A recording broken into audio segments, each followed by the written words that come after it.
Good evening. I'd like to call to order the special meeting of the Town of Superior Board of Trustees for November 28th, 2016.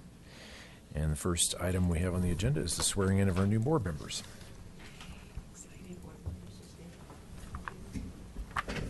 Raise your right hand. I state your name.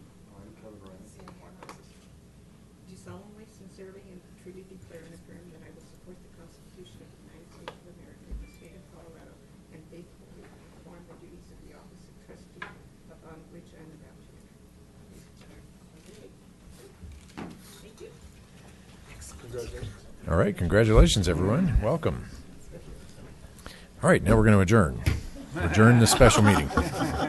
I'm not kidding. It's on the agenda here. Okay. Next, we're going to call to order the work session of the Town of Superior Board of Trustees for November 28th, 2016. And tonight for the work session, we have a concept plan for the Superior Commons 4th Avenue. Thank you, Mayor. We have a group that owns property in regional town on 4th Avenue and are interested in redeveloping the lots that they own. They have a concept plan that they'd like to present to the board and go over a few issues that they have and get your feedback. So with that, I'd like to introduce the applicant. Come on up.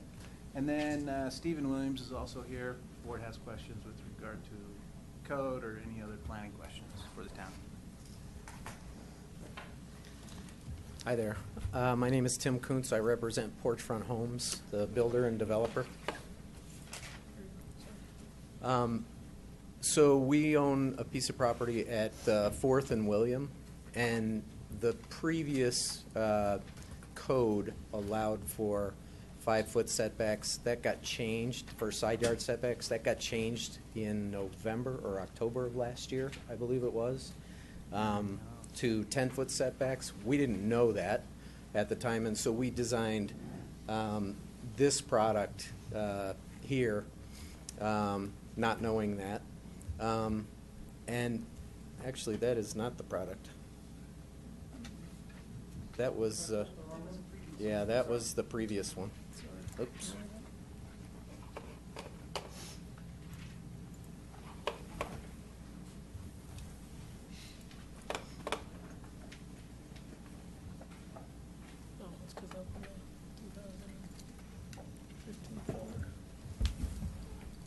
These are your two illustrations of them.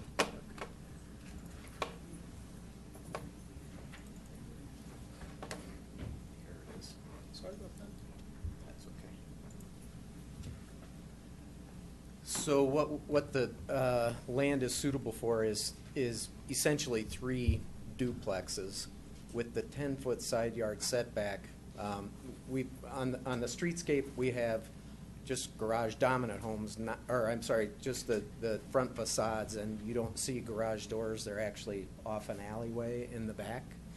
However, with the zoning, or with the change in code to go to 10-foot setbacks, we can no longer get side-by-side garages for the units on each of the 3 lots. There's actually 3 lots here. So what we're asking for is this. This is what we submitted to the town, not knowing that we were not in compliance with the side yard setbacks. And we have illustrated in some other renderings what would be possible in the current zone as you look down the street. And it's a very, we think, a very bland look at what might be. We prefer something that you, so what you have here, essentially, and there's some other. Do you mind? I'm sorry. Do you mind speaking? I'm sorry. Do you mind speaking at the microphone just so we can pick up all the audio? Thank you. If you look at the home to the left of the trailer there, that would be something similar to. To figure out how to work it. There we go. Oh, got it. So we would have a garage dominant front on the street side. The entrance is over here on the left. And there's really no way to bring that entrance forward because you end up with, in a 50-foot wide lot, you've got 10-foot setbacks on each side. Now you're left with 30 feet. And if you have a 20-foot garage door, it only leaves you that little bit for an entryway into the home. There are a couple of other, can we get those other ones up? This one, I apologize for that. And I've got some colored handouts. We didn't mean to.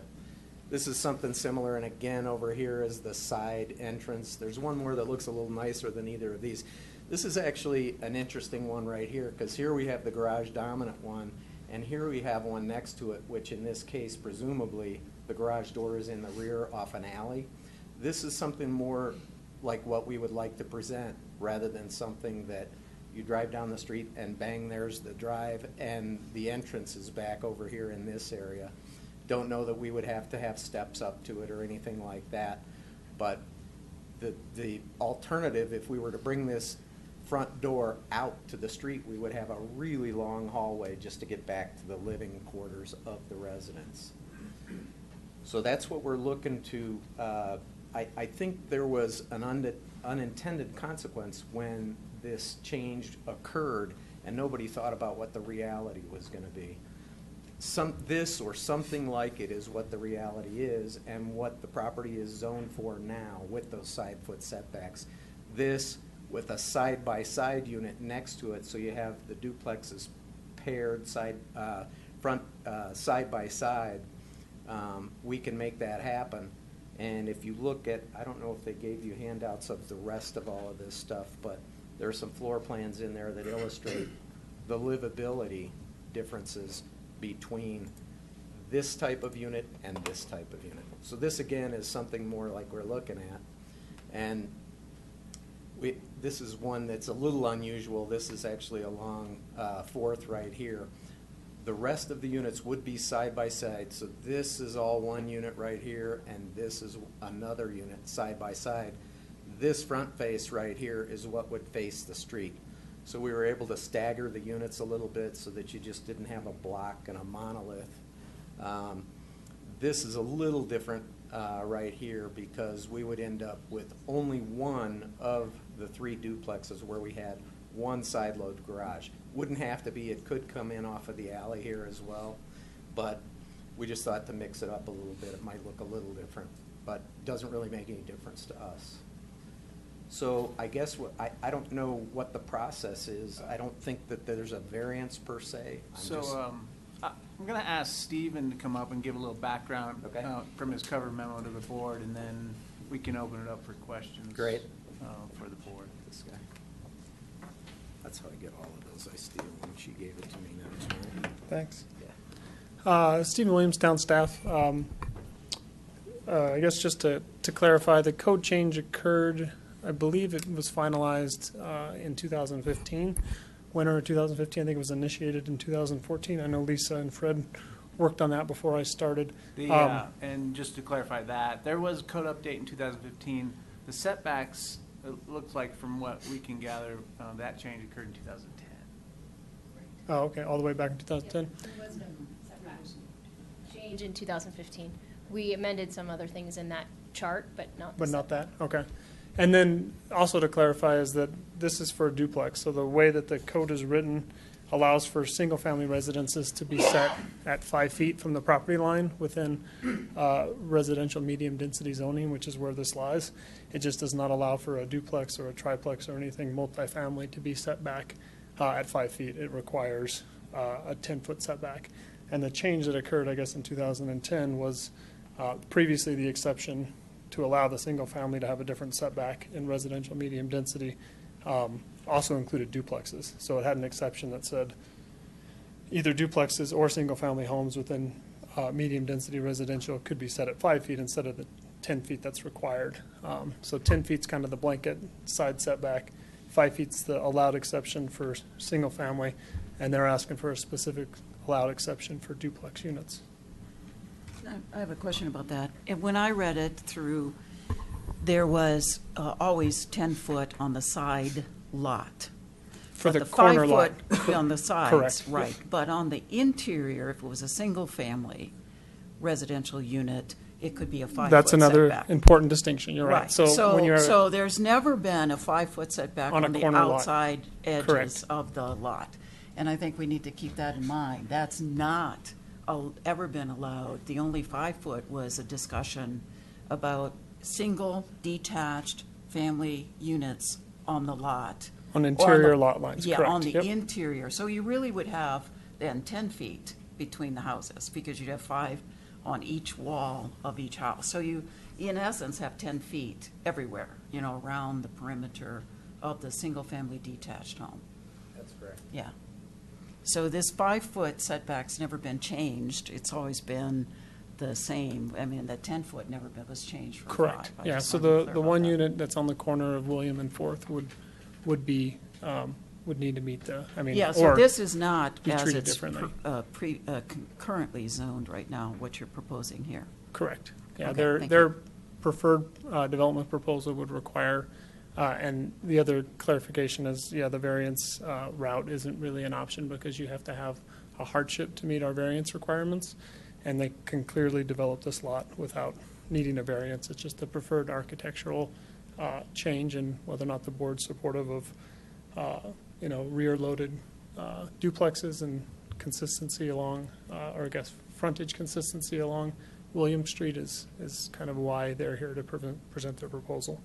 But I have some illustrations and kind of the specifics of the land use code. If you want me to bring those slides up, we can go over it, or I can just be here to respond to questions. I don't know if you have a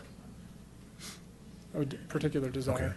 Or Why don't we go with board questions, and then if we have time, we will certainly allow time for public comment on this. If we do have some committee interviews that we need to do at 6:45, and so we'll need to break for those interviews at 6:45. So if we run short on time for public comment, we'll certainly invite you to stay on and do public comment at the regular meeting, which just follows at 7:15, or that's when the public comment section would be, approximately 7:15. So I'll lead off with a question. I'm wondering why the setback issue is key to having rear-loaded garages. Why could you not just do rear-loaded garages anyway? Well, because So you mind coming up to the mic, thanks. because we end up with essentially only a 30-foot wide footprint, and we will have rear-loaded garages in the accepted plan, but it will only be for half of the units. The other half will have to be loaded on the front. So as opposed to a side-by-side situation like this, we will have units front and back, just because of the width, because you get 15, you can't get living space in only 15 feet wide.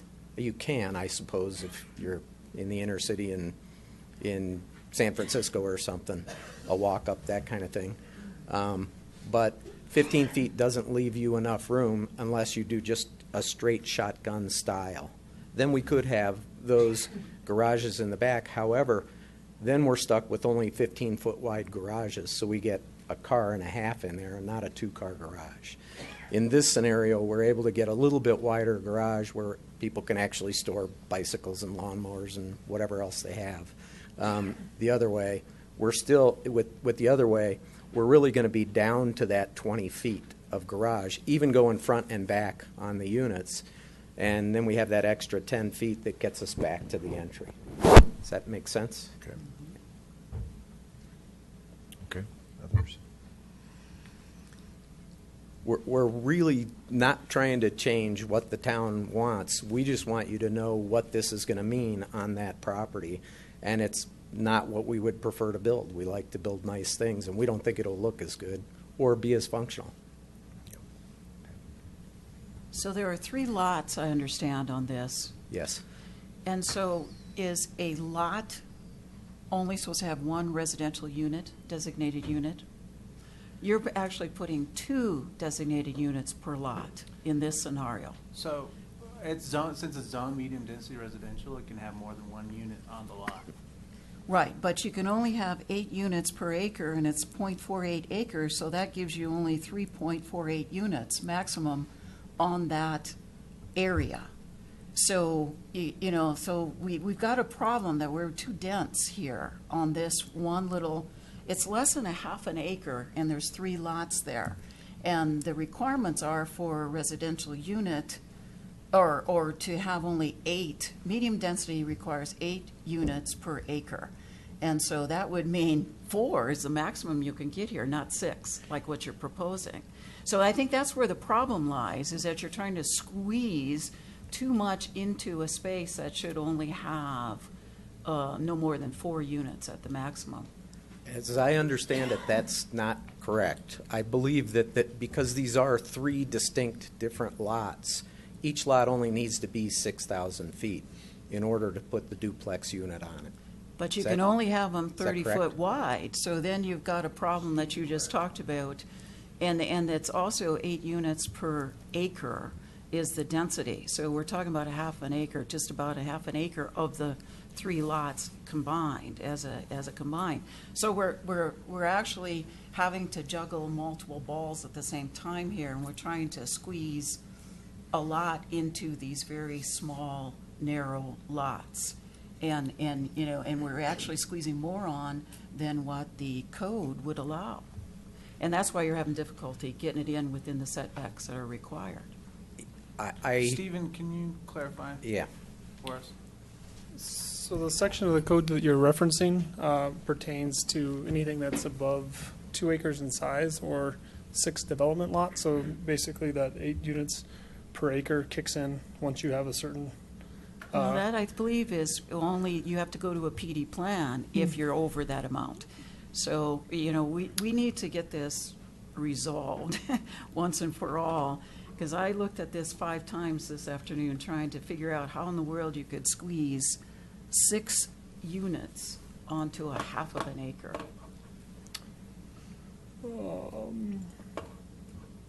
And each lot is supposed to be at least 6,000. I think this is are you saying these lots are each 7,000 square feet? Yeah, I guess I don't have it to pull up, but I can pull up my code. And then each unit has like 25, or how many, what's the footprint of that? So you take that times 2, and you can't have more than 40% of the lot covered with the unit footprint. That's correct, but the 8 So unit. we got, again, all these multiple balls and We do. requirements flying up in the air, and I'm not sure how they're going to come down into. But their allowance to have a duplex on this lot is not controlled by dwelling unit per acre limitation. So they are a by right allowance to have the duplex unit. It kicks in. So there's a section of the code that says the following additional standards shall be applicable only to development projects that are greater than 6 lots or with a total site area of 2 acres or greater. And that's where the 8 units per Right, but this is acre. not more than 6 lots. It's I know. only 3 lots. So that's why Why you, that's why the 8 units an acre isn't applicable. So they can have this density on these lots because they're medium density residential. The 8 units per acre is in the comprehensive plan here and in the code. And it very specifically says that's what it says, that there's 8 units per acre, and that's not if you're over 6 lots. It's as part of and also, the average square footage of the lot within the original town is average of 7,000. So is this 7,000 each lot? These are actually 7,000 square feet. They're only required to have 6,000 square feet. Yes, in as a medium minimum, density. which is part of that same table that you're looking Correct. at. Yep. That has 8 units so on there. will you read that again, Stephen? It says the following additional standards shall be applicable only to development projects that are greater than 6 lots or with a total site acreage of over 2 acres or greater. And that's where the 8 units per acre is required. That's where the minimum open space requirement changes slightly, and minimal usable open space. There's 3 tables that kind of apply to that, and it's on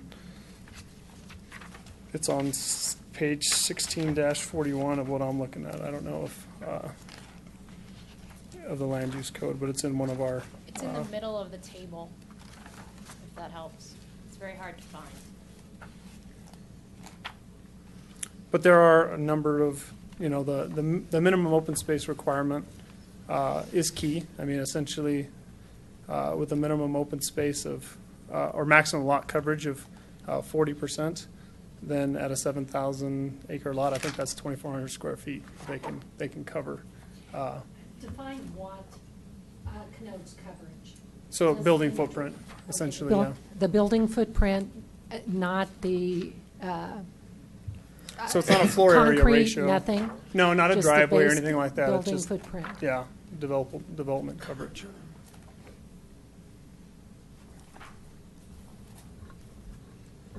Stephen, I have a question. Since the 2010 change in the code, what, if anything, has been built in town using those 10-foot setbacks now?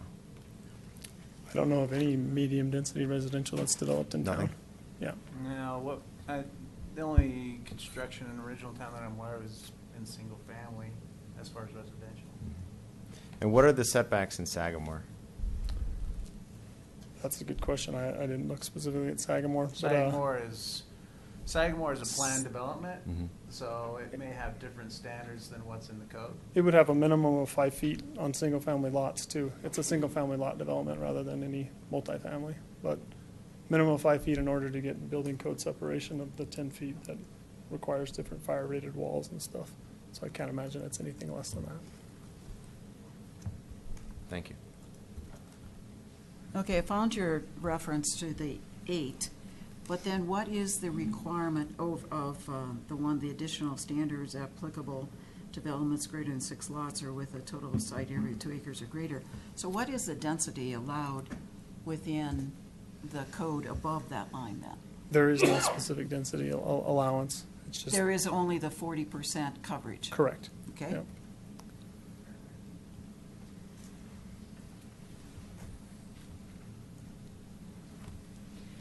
I actually do want to hear from the public who would live around this development, because that's going to direct Okay. some of my questions. Okay, let's have a little discussion among the board about this question of, are we in support of the idea of a variance or changing the setback figures? Because that's really, I mean, if there's no traction there, then we need to get that feedback to them. I'm not in support of it unless I hear from residents that they're in support of it. Okay. Others? I'm not in support of it at all unless I were to hear from the residents. It feels like this is not what we talk about in the comprehensive plan of what we want any development to occur in original town. And certainly I would not see us making any variance on the setbacks.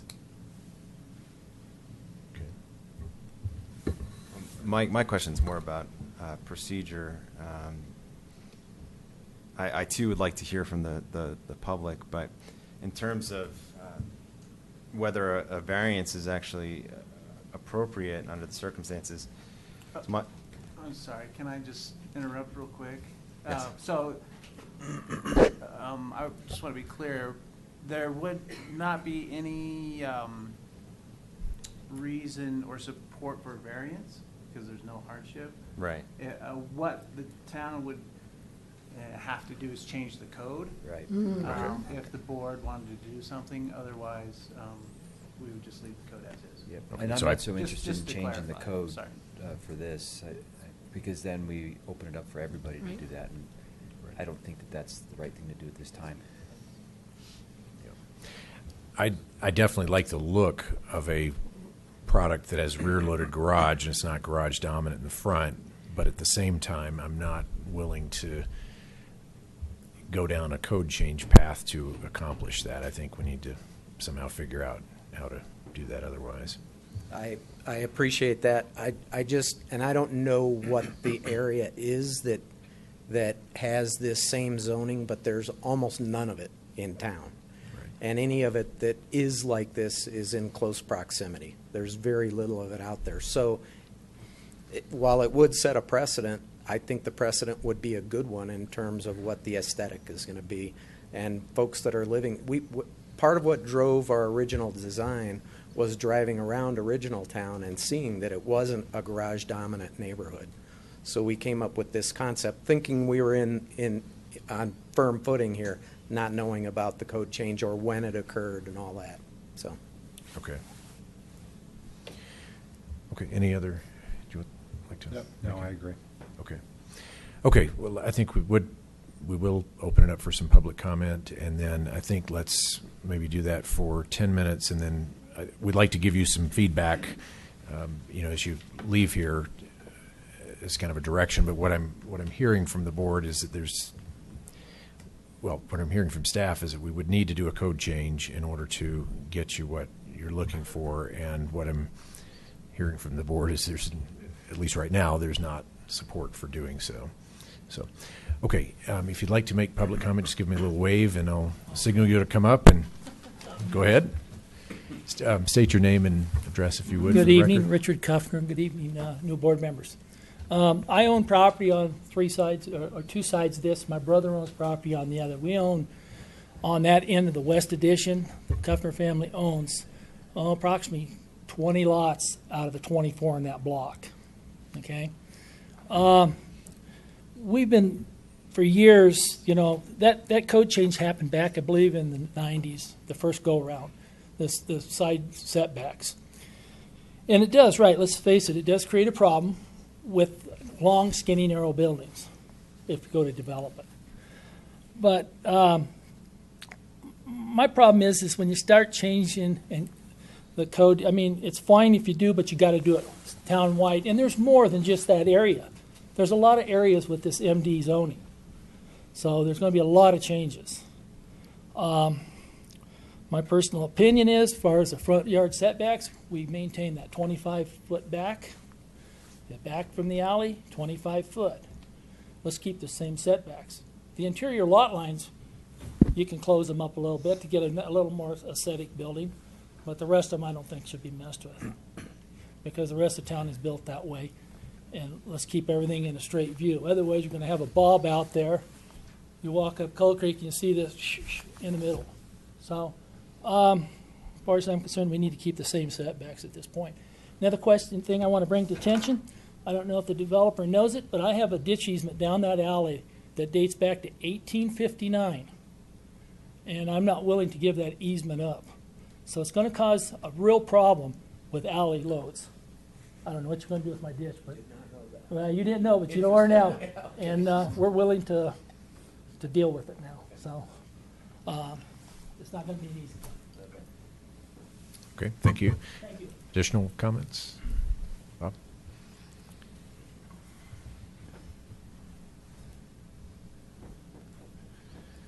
I'm Bob McCool, 312 West Coal Creek Drive. So we live on 4th Avenue on the corner just down the street from this development. I have a lot more I'll probably cover regarding planning this area when we start the public meeting. But what it seems to me is that our multifamily code is designed not for these individual narrow lots, like that it's designed to have larger developments that are multifamily that can be developed in such a way that would fit properly in the area. That block being multifamily, that was zoned a very long time ago, so it isn't something the town, quote unquote, wants. That zoning's just been there for long before I was here and long before any of us were here, and long before there were single family developments on either side of it. So from a planning standpoint, having a block of multifamily stuck in between two single family residential areas isn't typical planning. You're not going to see that. So we do have to figure out how to deal with this for sure. We even have light industrial zoning on that block as well. And so my request is we take the time, and I'll go into this in more detail in the public comment, but that we just take some time to think about what we're about to do, or changing land use code it's huge. We're going to impact. We certainly can't figure out in this meeting all the things that it would impact to make a land use code change for RM zoning. So, and I'm very concerned about the traffic that the additional multifamily is going to create. Whether we look at bringing in 5th Street, and how we're just going to handle all of our comprehensive plan requirements that we spent so much time working on over the last decade to help mitigate pass-through traffic and, protect the neighborhood and all those things that we've just worked so hard to try to mitigate in this area. So, thanks. Thank you. Additional public comment?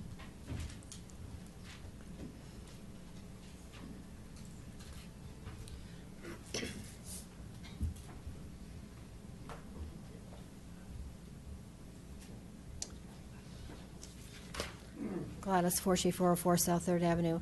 I would like to save my comments and make them in the public time period later in the next meeting.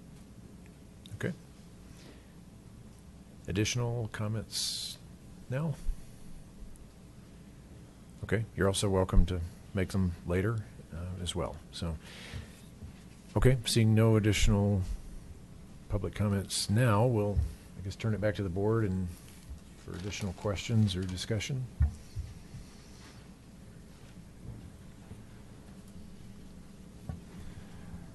Was there any review or comment process through the Planning Commission before we're seeing this today?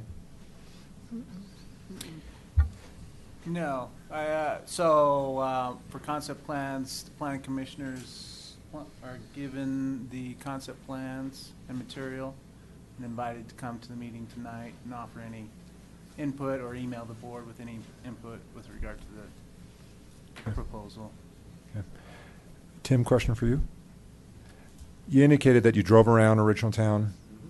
Can you tell me a little bit about how you engaged the neighbors? I spent some time yesterday afternoon talking to some neighbors. They were a bit surprised by this. We did not. We just were looking at what the architecture presented currently and what we could see that was added after the fact. It seems to me that a good number of the homes where you do see garage dominance were garages that had been added after the fact.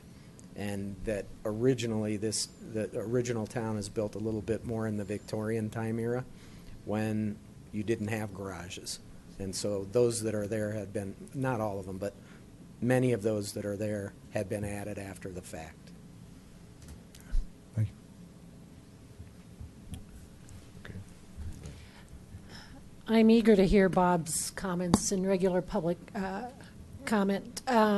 This is not what I foresee for Original Town. And neither is, by the way, the Rogers property plan that's going to be coming up in regular session. I think we have a wonderful gem in Original Town, but I think we've got to view it as a gem and view how we can maximize what it can be. And this doesn't do it for me. It is a disservice to you here tonight that we can't articulate better what it is we're looking for so that you can try to match our goals. That's all developers want to know. And so I do think there's this broader issue, and hopefully the board can embrace a bigger project of trying to coalesce a vision for Original Town that we can articulate. All I can tell you tonight is this doesn't appeal to me as it is, and I'm a little short on being able to tell you what would. But if I get agreement on this board, maybe we can go down that path. Okay. Yes. I think all the things that you started with that said wouldn't allow your project to fit on the lots is exactly intended for that purpose, not to have this kind of a project fit on an individual lot. 30-foot wide building with 10-foot setback on each side, so a maximum 50-foot wide lot. That's intended for one unit, per lot. And 25-foot setback from the front, and the way you've got them staggered, we don't have a 25-foot setback on both of them. We do. Oh, you do? At a minimum. Okay. Yeah. So one of them is another 20 feet beyond the 25? Yes. Okay, because it's staggered back. But I think that if you read the code, it very clearly intends to keep original town with a single residence. That's the intent, a single residence on a single lot. And they're long and narrow, and they are to then, be 50-foot wide with a 30-foot wide building. So like you said, if you want to put two on there, they're only 15-foot wide, and that's not going to work too well. You might gain an extra 5 feet on the interior side of the lot, but you're not going to gain the 10 feet on the exterior or on the outside edge. So, I think we should read the code for what it's meant to be, which is it's to maintain the character of the original town, which is primarily single-family homes on one lot. Or, in this case, it was one house on 3 lots, which is there currently. That's what exists there currently. So I just think that when we try to squeeze 10 pounds of something in a 5-pound bag, it ain't going to work. And I think that's what we're trying to do here. So, 4, that's what I was trying to get back to. The idea of 8 units per acre is reasonable. 4 units would fit on that area very nicely, but 6, not going to make it. So I'm not willing either to give up the character of the original town, which is primarily a single look of a single residence on a single lot with the appropriate setbacks that conform to what's kind of around it. And I know we've got multiple things, like Bob McCool said, there's industrial, light industrial and stuff like that, but that's inherent, that comes forward with the history of the town. That's what we've had there. So I think that if we read the code, we'll be able to put in there what should be allowed based on what other things are around it. And I think we're just you're trying to squeeze too much into that one small space. I appreciate what you're saying, but if it was the intention of the code not to have multifamily, then it should not have been zoned multifamily. And that is or medium density. And that is the zoning. So I would respectfully disagree with your assessment that the code is clear. I don't find it to be clear with that zoning. That's the zoning, 30-foot wide building on a 50-foot lot. So, well, and if you can put 2 levels, one, the bottom level is one and the upper is a multifamily. I mean, there's other ways to do it without trying to put them side by side. I'm just saying that the code is specific, and the differences are inherent in how the residential medium density is defined. I don't think the intent was ever put a 6-unit apartment building on a lot within original town. I don't know that I wouldn't have ever expected something like that. So. Yeah, well, setting aside for the minute, which is a major hurdle for us to overcome, Mr. Kuffner's revelation to me that he has a water rights back there or a ditch easement. If that were not the case, the one rendering that you saw of the front to back units is currently acceptable. I am correct in that. So all I'm trying to do is illustrate the difference of what is currently code acceptable and what could be, and I didn't understand. The one that you showed the footprint, that's not acceptable, doesn't meet the code requirements, because you have the different setbacks on the edges. I don't know that we showed you the floor plan of the other, but the ones with the garage dominant and going front to back, I can make those work on those lots with the 10-foot side yard setbacks all the way around, and you're going to have garage dominant front and garage dominant on the alleyway. Oh, you mean the non-preferred? Yes, the non-preferred. I'm sorry, yes. I thought you meant your preferred. And that is currently acceptable. So what we're asking is that you look at what the reality is of what code requires. If we're going to put 6 units on those 3 lots, that's what code will allow, as opposed to what we feel is a much more pleasant aesthetic than that. Well, I haven't seen the the footprint of those the non-preferred. I don't think you have that, but there's a lot more you have to do before we get to that. I mean, you have to go through the planning commission and all this. You're just showing us something now. This is just a concept plan. So. Well, So we're not approving anything. No, we're not saying I anything. just want to clarify your comment there. If they decide to move forward with the duplex version that meets the code, they could submit for building permit. No, they're saying not the single family detached they're showing here. They're talking about submitting. These are duplexes. Oh, I see, front to back duplexes. Yeah, Mhm. which is acceptable under the current code.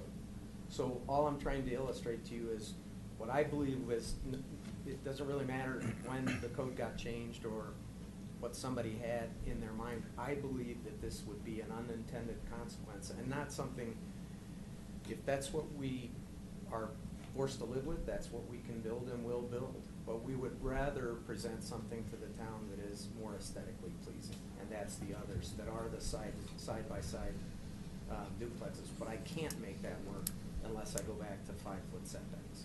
And we can't make that work unless we change the code, so I we're understand. at an Yeah, impasse I here. get it. Yeah. So, Tim, I'm not sure why this is an impasse over on this side. This feels like two terrible choices, right? You don't want to build this. No. There's no appetite at this time, based on the resident feedback, to change the code. This feels like an opportunity to go and see if there's a third choice that lives within the existing setbacks with 15 feet feels narrow. The board heard 6 months ago from a developer across the street that 15 feet is a preferred design for new folks. It feels narrow to us. I think the ask is there a third option between these two very bad options that we've been presented? From a planning perspective, I don't see it. As I said, then you're down to a 15-foot garage, which means we can get one car parked off-street, and we're not interested in cluttering the streets with cars. We wanted to have a 2-car garage. I just have one quick question for Stephen. Before the 2010 change to the code, would option number 1 have been permissible as a use by right? Yeah, that's my understanding. I mean, my understanding was that the code allowed for the duplex or the single family to have a 5-foot setback. So his preferred option could have been built back then, yeah. Okay, thank you. Okay. We do need to wrap up for our committee interviews, so thank you for coming in and presenting to us. I think there's more work to be done, and but thank you for the intro to it. Yeah. Okay, and residents invited to stick around for the regular meeting. We'll have an additional public comment option there, and let's go ahead with our committee interviews. Next item for the work session are scheduled interviews for advisory committee vacancies. We've scheduled 4 candidates that are interested in filling vacancies on the advisory committees. There's currently 3 vacancies on ProStack, 2 on RCAC, and 1 on the PC. We have a number of candidates that have applied, so we'll have interviews at this meeting, on the December 12th meeting, and also the first meeting in January. One of the applicants, Kitty Sargent, was not able to make it tonight, so we'll have to reschedule her. But I think we'll just go down in order as what's in the cover memo and see if Jacques LaFleur is here. Please come up. So we've got 3 tonight? Yeah, we have 3. Okay. Yep. And application for ProStack. Yes. All right, thank you. Welcome. Thank you. Thank you for your interest. Why don't you start with just a brief introduction to yourself, and then we'll have some time for board questions. Sure. So my name is Jacques LaFleur. I live in Rock Creek South at 3039 Canna Place. And when I moved to Superior 5 years ago, one of the main reasons that I selected Superior over other communities was because of the wonderful parks, open space, and trail system. So I see this, as an opportunity to volunteer and give back to the community, basically to do my part. A little bit about myself. I'm a cybersecurity professional, so I work at a company called EchoStar, and I actually work at one of their satellite offices.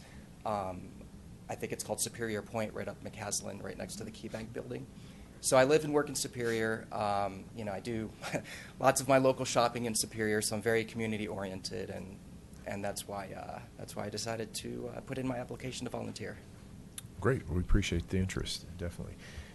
A couple of questions from the board. We probably have about 3 or 4 minutes each. Go ahead. One's an observation. I've actually seen Jacques at various meetings, which I'm very impressed with, because you never know what these committees entail unless you're sitting in the audience and sort of feel it. So what have you learned by being an observer at the meetings you've been to? Right, so that's exactly the reason why I decided to attend a few of the town hall meetings, was to get a feeling for what's discussed. I did attend one of the ProStack meetings, and again, I did that to get an understanding of what's being discussed and, some of the opportunities for input and doing my part.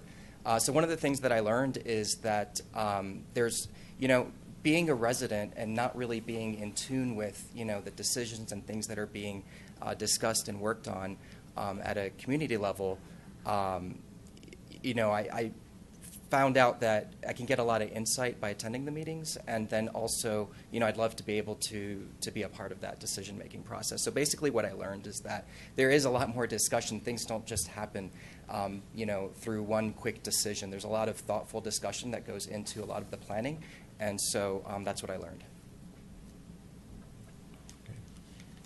Others? I too met Jacques at various town events, so I commend you for attending those, the candidate forums and town board meetings. So thank you for your application. What would you hope to accomplish on ProStack? Give me like one big idea that you have that you think would make this town a better place. So one of the amenities that I love about Superior is the trail system. So I use it for biking, for walking my dogs.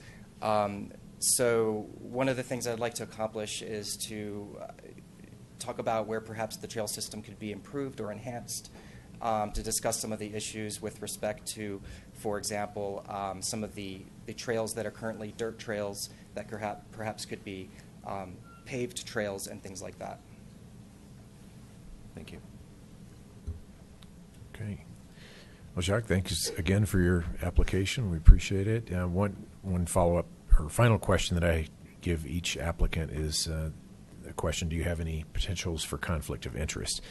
Like if you had a side business on doing parks and recreation consulting or something like that, that would be an example. That doesn't sound like that's the case. Right, yeah, I'm a cybersecurity, so I work full-time, no conflicts of interest. I had a lawn mowing business when I was a teenager.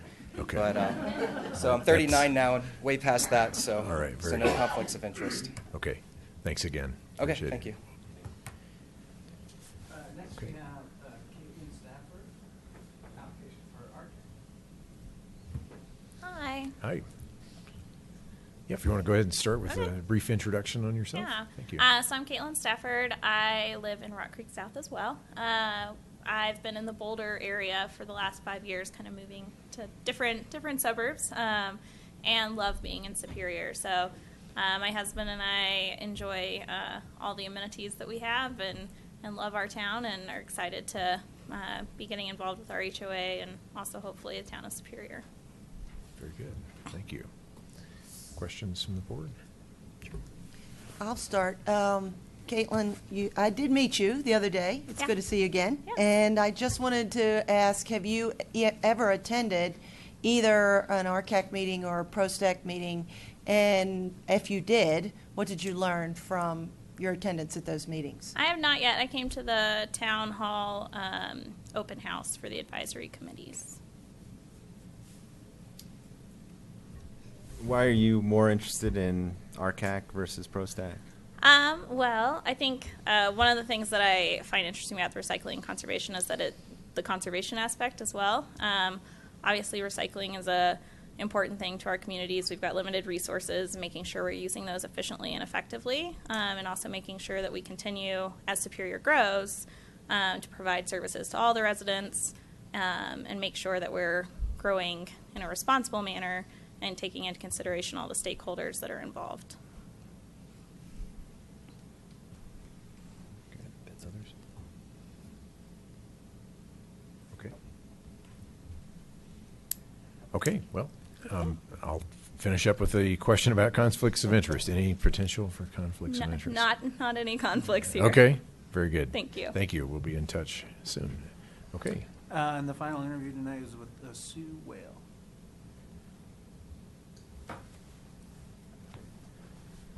Good evening.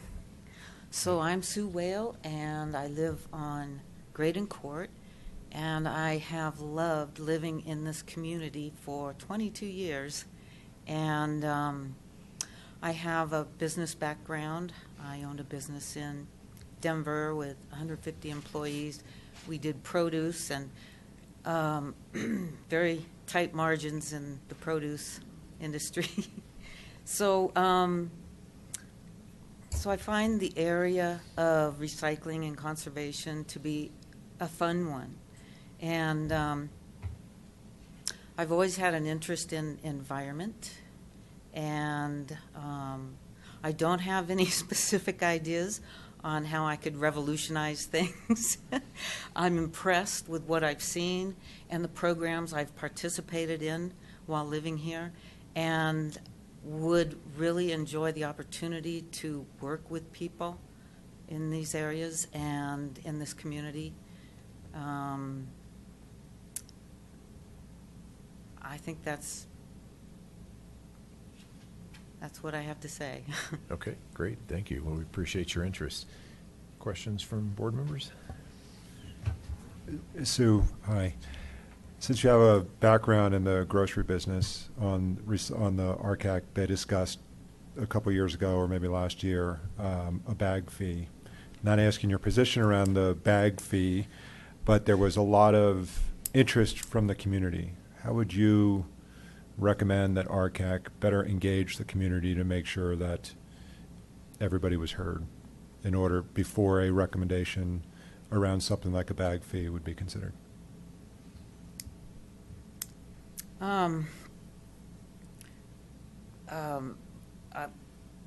Well, getting community informed, I think, is very wise. How you go about it, I don't know. I'm new to this system, and I'm just now finding I have time to participate. So I'm looking forward to learning these kinds of things. I wish I had an answer, really, other than informing people in the best ways possible and getting their input. I would agree on that, especially if a bag fee ever did get implemented. You would want people behind it or understanding it beforehand as best as possible. Thank you. Thank you.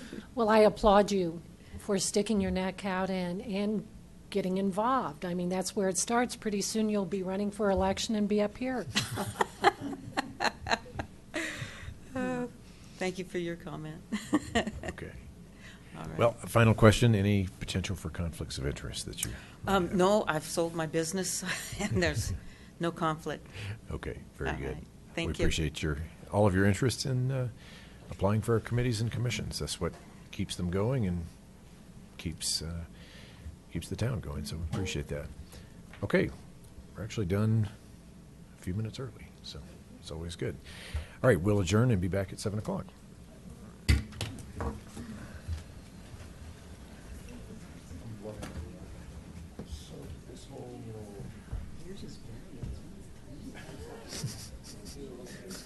We're Yeah.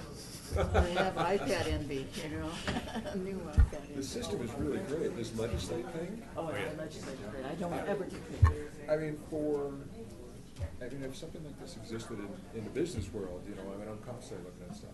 Congratulations. Thank you. Stay there, Mr. Joe. They'd have to listen to me, Jesus. Oh, well, He always eats I've it, taken huh? the, Yeah. I I've didn't given him know all the- the I didn't know the stuff. whole protocol, Given so. him. Did you know about those things? Yeah, we I told do. him. I We just heard told him about tonight. this. We just told him. We didn't give him much.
Good evening. I'd like to call to order the regular meeting of the Town of Superior Board of Trustees and Superior Metropolitan District Number 1 Board of Directors for November 28th, 2016. Could we all please rise for the Pledge of Allegiance? I pledge allegiance to the flag of the United States of America, to the republic for which it stands, one nation, under God, indivisible, with liberty and justice for all.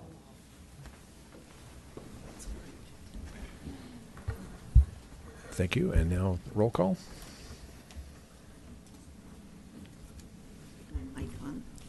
Mayor Clint Folsom. Here. Mayor Pro Tem Chris Hansen. Here. Trustees Rita Dozell. Here. Sandy Hammerly. Here. Mark Lasis. Here. Sandy Pennington. Here. Kevin Ryan. Here. Town Manager Matt Magley. Here. Town Attorney Kendra Carberry. Here. Town Clerk Phyllis Harden. Okay, next is the approval of the agenda. Do we have any board members that have any items off the consent they'd like to pull? I'd like to pull G. Okay. Please. Any other changes to the agenda? Okay, do I have a motion to approve the agenda with the change? So moved. Okay, motion by Mayor Pro Tem Hansen, second by Trustee Dozell. All those in favor? Okay, passes unanimous. Do we need a roll call? Oh, no, no. We pulled G, so. Yeah.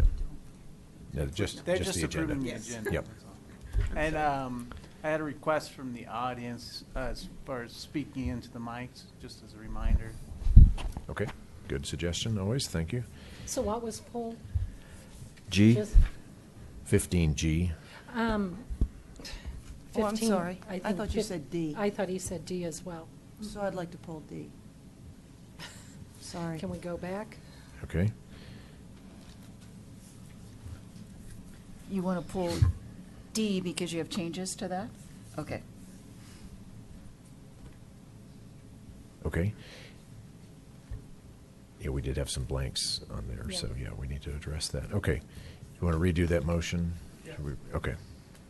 All right. You wanna- Yep, yep. Okay, motion by Mayor Pro Tem Hansen, second by Trustee Dozell. All those in favor of the revised agenda? Okay, passes unanimous, thank you. All right, next is reports, questions, and issues. This is where each of the trustees can give an update on prior activities, meetings, activities, and so on. If you all, since you all are new, you can just kind of I'll be the freewheel it. I'll be the guinea pig. We start by saying how pleased and honored I am to be here. It's truly an honor, and thank the community for their trust in me. The last few weeks, I've spent talking to as many neighbors as I can. I promise to be the voice of the neighbors and trying to corral as many of you into talking about the issues for Superior and reading everything I can get my hands on. In terms of what I've been doing, was really thrilled to participate in the meeting jointly held by ProStack and OSAC on November 16th to get community feedback on Trail D and Trail G. It's interesting. The forum was appreciated very much by the folks in the community.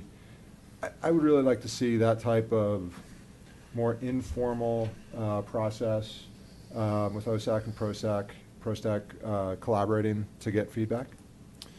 The other reason why I didn't attend many other things, took a holiday vacation. It's interesting to be an elected official. You see things with a different lens as you're going through other communities.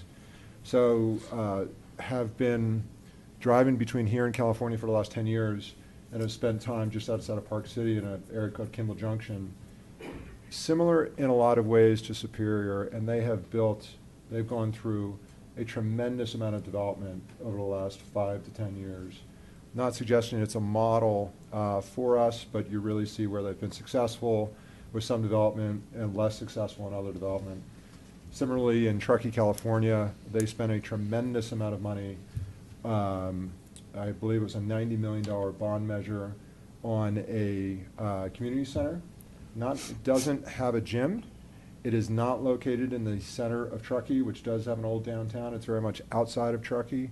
Very popular community center. So really interesting as an elected official now to go to other communities and see where they've been successful and haven't been successful. So that's the end of the report. Thank you. Thank you. Trustee Dozel? Yes, I attended on November 15th, I attended the West Connect community meeting that was held at the Rocky Mountain Regional Airport. It was very interesting. They had many different posters on the wall and showed how and what they expected to happen with the West Connect. And they also showed the Jefferson Parkway on every one of their maps, which was kind of interesting because I didn't think that was part of the West Connect discussion about improving the traffic along 93 and Highway 6. But there were quite a few people there, mainly people that had property along 93 and people from Boulder County and Boulder City that were interested in that. Also then on the 16th of November attended the DRCOG Finance and Committee and Board meeting, and we approved a budget for the DRCOG organization, and then, which is multi-millions of dollars. But then on November 17th, I attended the Rock Creek Master Homeowners Association annual meeting. And then on the 21st of November, I attended the organizational planning meeting for the cultural arts group that is going to be coming forward, I think, a resolution sometime in December, perhaps, for creating that committee. Okay. Thank you. Mayor Pro Tem Hanson. Yep. I attended the Rocky Flats Downwinders meeting that was held here at Town Hall a couple of Fridays ago. And they, most of the meeting was focused on presenting results of a survey or an ongoing survey that they're doing. That is brought in residents that lived downwind of Rocky Flats between the years of 1952 and 1992 to see if there's any patterns of illnesses that were a result of living downwind of Rocky Flats. So it was a pretty interesting meeting.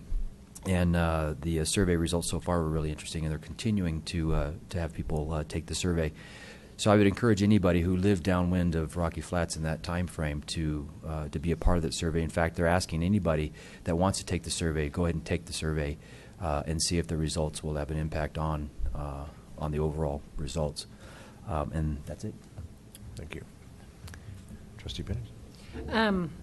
I attended all the above and had some observations from each. On the West Connect meeting, you know, it's always been our fear that West Connect is a thinly veiled Jefferson Parkway Public Highway Authority, and I continue to be very concerned about it. We certainly let the coordinator, Jonathan Barch, know that we are not happy with each of them having a nice, bold Jefferson Parkway on these huge maps that they had attached to the wall, that if in fact it is not a consideration, then it should not be there. And they had it color-coded with the coding for planned amenities, which made it even worse, not proposed or possible. So I intend that to be an issue at you know, we'll discuss that more. Went to the Trails meeting, agree with Kevin. And I think it was a brilliant idea for ProStack and OSAC to both bring that in front of the communities. These are two contentious trails. I don't know that they have any resolution on the matter, but it was interesting to bring it forward. Downwinders. This Downwinders group is just a group of residents. The common thing is they have some issues. They're various ages, and they have some health issues, and they live downwind. So they actually have partnered with Metro State to do a health study. And the reason we have to do these health studies is the Colorado Department of Public Health and Environment isn't doing these health studies. So it's really interesting to see how activist citizens can get some stuff done. And they have identified thyroid cancer as one of the most prevalent cancers and asked that CDPHE actually study that. So we'll see going forward what happens with that. I attended what I call the CAPS group, Cultural Arts and Public Spaces. Rita was there as well, and that's just organizational, and you'll be getting a resolution on that, I think, next meeting, right? And then I want to throw out there the CERCLA comment on Rocky Flats must be submitted by a 12/30 or 31 deadline, and we only have a December 12th meeting left. So any word back from Boulder and Boulder County? When can we all sit down and And No, I reached out to them twice, and they were going to check with their Parks Department and see what they were doing. What I did, I went ahead, knowing that we have a December 31st deadline, I went ahead and engaged the services of Tim Gablehouse and his firm to go ahead and draft our Something? review. So I'm planning on having something for you to review at the 12th, probably an executive session. is it possible for those of us with specific concerns to call him and Most definitely. Yep. contribute? Yeah, yeah. Okay, good. Okay, good. So- So we are going to submit something by the deadline? Yep. Good, okay. Wednesday, Chris and I will be your representatives at the Joint Issues Committee, along with Matt, with Louisville, and there's a full agenda for that, and we're meeting you at 7:45 here ahead of that meeting. Okay, and then you're all invited to attend my monthly First Fridays. It's open to everybody, including all the board. So anybody who wants to sit in on that and meet with some residents is invited. School Park, hopefully it'll have an official name soon enough, but I really, this is one of the first parks I've contributed. It was a 6-year process, and Chris and I have been on the board 6 years. So we've contributed to this the full way through and seen the whole process. And I really encourage our residents to be good park stewards. Somebody on Thursday or Friday drove onto the grass. That it's the first time we've ever had real grass there. It used to be native, which meant sort of weeds, and did a fair amount of damage. And this is thousands of dollars to fix. And then I am looking to staff, was the skateboard amenity, was the base of that stolen, or what happened to it? I'm still waiting to get word from staff. So Right. I'll let you know as soon as I have it. And, there are, it's such a fine amenity, and ProStack did a really commendable job on it. Please, everybody, all of our amenities are your tax dollars at work. Go to them, enjoy them, and make sure you're a steward. If you see something happening, report it or talk to the person. 2 teenagers going down the steep slope right in where the grass seed is being planted, and I was proud of my husband. He called him on it and said, "Don't want to see you do that again." Anyway, so we'll see. They'll probably do it twice now, but anyway. And I'm wearing black and gold. Go Buffs, right? Okay. I too want to echo what Kevin said, Trustee Ryan. Thank you to all the voters who have placed your trust in me. I'm honored and I'm humbled to be your public servant.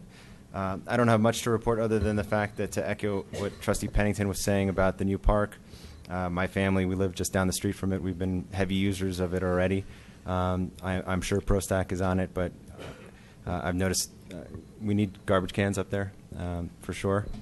And in addition, with the heavy winds that we've been having, I'm noticing trees that aren't staked that are getting blown over. So to make sure that those trees they need to be staked.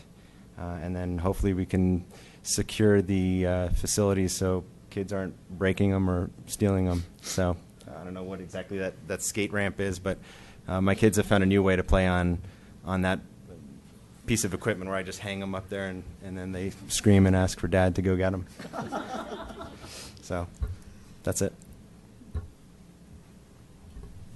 Well, not to be repetitive of trustees Lasis and Ryan, I too thank the community for their support. It's an honor to be up here, and to also remind everyone that I did commit that going forward we would be transparent and engage the community as much as we could, and I intend to make sure we do that, and to also say I'm available to listen and talk to you one-on-one at any time.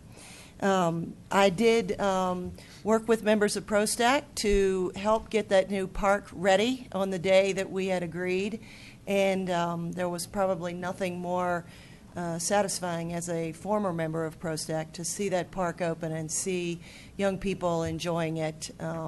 They were there before we got there to stake out some of the grass and keep people off of it. But I hope the park continues to be a great amenity, and echo Trustee Pennington that we need to be stewards of our parks and to protect them, not just use them. And so really hope that parents will help their children understand where we are with the park right now and that we're still in a development phase. I did attend the ProStack meeting on the 16th. It was my last meeting as a member of ProStack, and I have subsequently resigned. So there are actually 4 openings on ProStack now. And so I encourage folks who have an interest in our parks and open space and trails to submit an application. I did attend the Rock Creek Master Association meeting on the 17th and the Rocky Mountain Downwinders on the 18th. And other than that, I've just been trying to get up to speed on all the things you need to learn to be a good trustee. Okay, thank you. All right, I want to start by welcoming our new trustees to the board. We have a great board. We do a lot of important work here, and it's great to have you all here. So I look forward to working with you. So congratulations. On the 15th of November, I attended the BizWest Real Estate Conference. This is an annual conference that BizWest is a publication, a business publication, and they put together a number of panels for discussion around the real estate industry. And one of the panels that they had me as a panelist on was other economic development consultants from around the Boulder Valley, and we give updates on what development activity we have going on in our communities. And so this was the second year that I participated in this panel. It's well attended, and I think it's good to have our community represented along with all the other communities, just so people keep an eye on what's going on in Superior. We have a lot going on here. So on the 21st and 22nd Thanksgiving week, had my 2 sons enrolled at Impact Sports for their Thanksgiving program, and wanted to say that it worked very well. They were impressed and had a great time, and that's always a good measure of success. So it's great to have amenities here in town that work well and that they enjoyed. So that was good.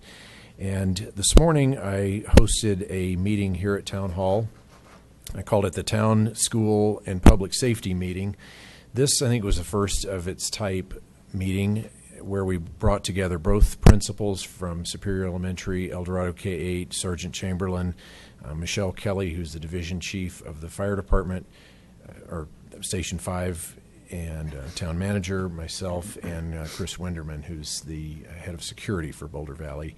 So the purpose of it was just to discuss the working relationships of all those entities. I think everyone could agree that school safety is probably top on everyone's list, and I think it's to that end, it's important for all, for the town and for public safety to all be in constant communication and good working relationship. So we had a good, productive meeting, and I think everyone appreciated the opportunity to kind of get together around a table and have that meeting.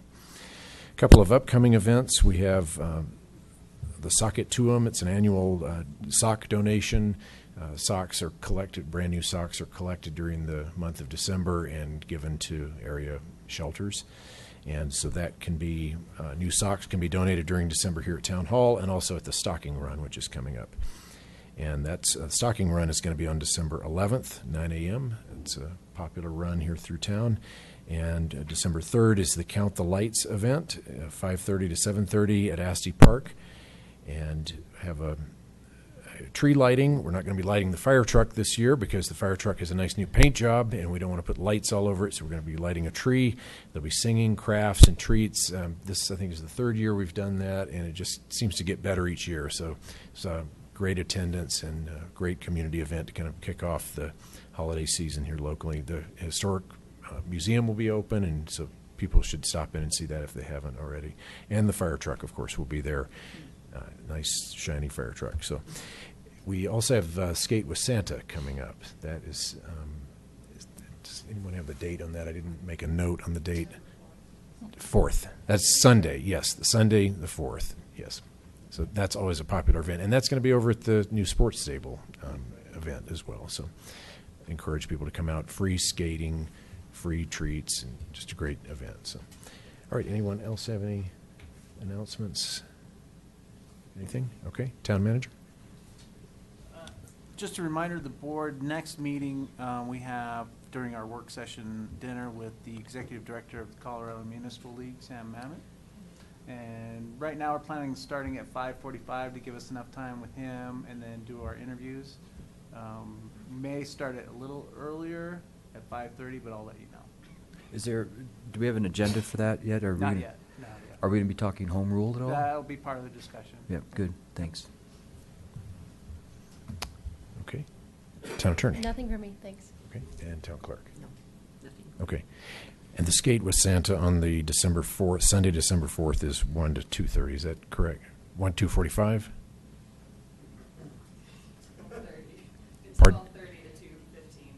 12:30 to 2:15. Thank you. Heather's going to get us straight on that. Okay. I just want to make sure people weren't going to be there all day. It is a pretty tight time window, so you got to can't spend the whole day there because that place is busy.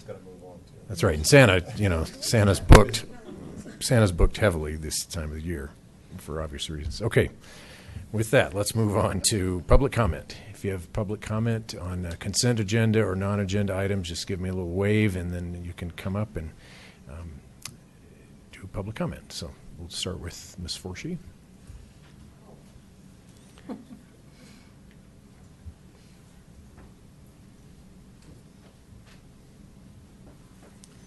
Gladys Forshee, 404 South 3rd Avenue. I think that it's a good thing that we have had an election because there's some tough board members up here to deal with now. I have two comments. I had company from just not too many miles away that he lived here for a few years as a kid. So I took him to the sports stable.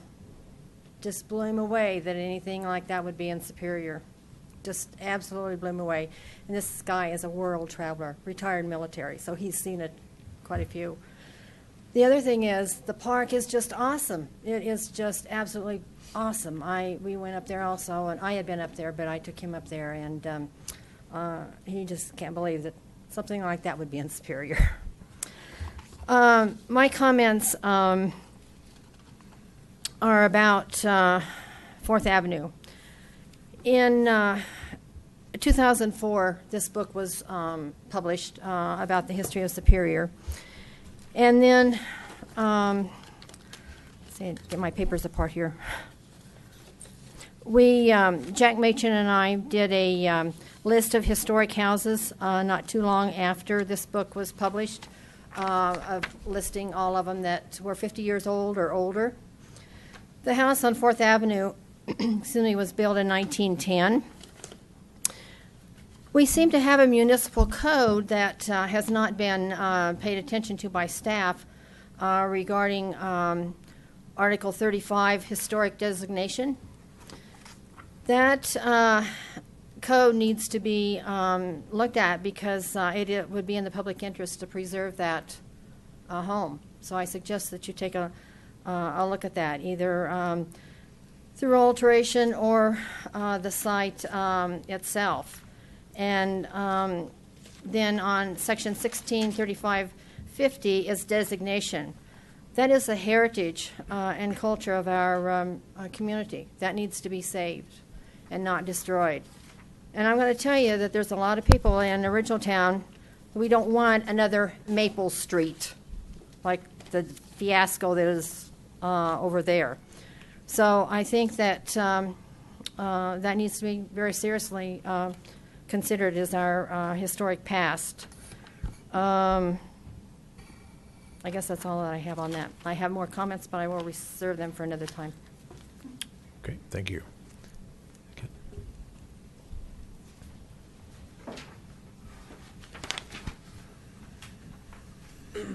Good evening, Ken Lish, Chair of the Open Space Advisory Committee. First and foremost, congratulations to our new board members. I'll be excited to work with you in the near future. As was mentioned by Trustees Pennington and Ryan, on November 16th, OSAC co-hosted a community outreach meeting with ProStack. We received great and useful feedback from the public. This was in addition to very useful feedback we've already received at the town's Arbor Day events, the National Trails Day event, the 4th of July event, and Chili Fest. So we've been accumulating quite a bit of feedback on all of our brand new proposed trails. So we look forward to continuing to move forward on this, and we encourage the public to reach out to both OSAC and ProStack with any future comments on these trails that they might have. Second, Trail F is on the consent agenda tonight. Trail F was part of the expedited trail construction recommendation that OSAC made to the board a few years ago. Staff did a great job getting this project out to bid very quickly. OSAC is very much in favor of this trail, and we encourage the board to approve the construction agreement with H2 Enterprises tonight. Finally, I'd like to speak about the Rogers Farm concept plan that's up tonight. On September 14th, OSAC made the following recommendation to the board. OSAC recommends the consideration of an access road off the Superior Town Center roundabout on McCaslin to the proposed future Shan Shan Trailhead. This is the same roundabout that will provide access to the Rogers Farm property. The reason why we made this recommendation was twofold. It will create a new trailhead that would alleviate the parking and traffic issues at the current trailhead that's at 3rd Ave and Thomas in Original Town, which has been a issue for quite some time now. And second, it would create a safe access point to the envisioned trailhead on the Shan Shan property, rather than putting something up at the top of the hill where we'd have many more obstacles we'd have to overcome. Neither of the concept plans that are going to be presented this evening specifically provide for an access road to this proposed trailhead. The plan without the commercial property wouldn't allow this at all in the future if it was decided to do this. The plan that will be presented that does have the commercial parcel on it at least looks as if it could have that added at some time in the future. We asked the board to encourage the developer to pursue a plan that would include this access road in the development, and to further work with staff to incorporate this road into the future design of the potential trailhead on the Shan Shan property. That is all tonight. Thank you so much. Thank you.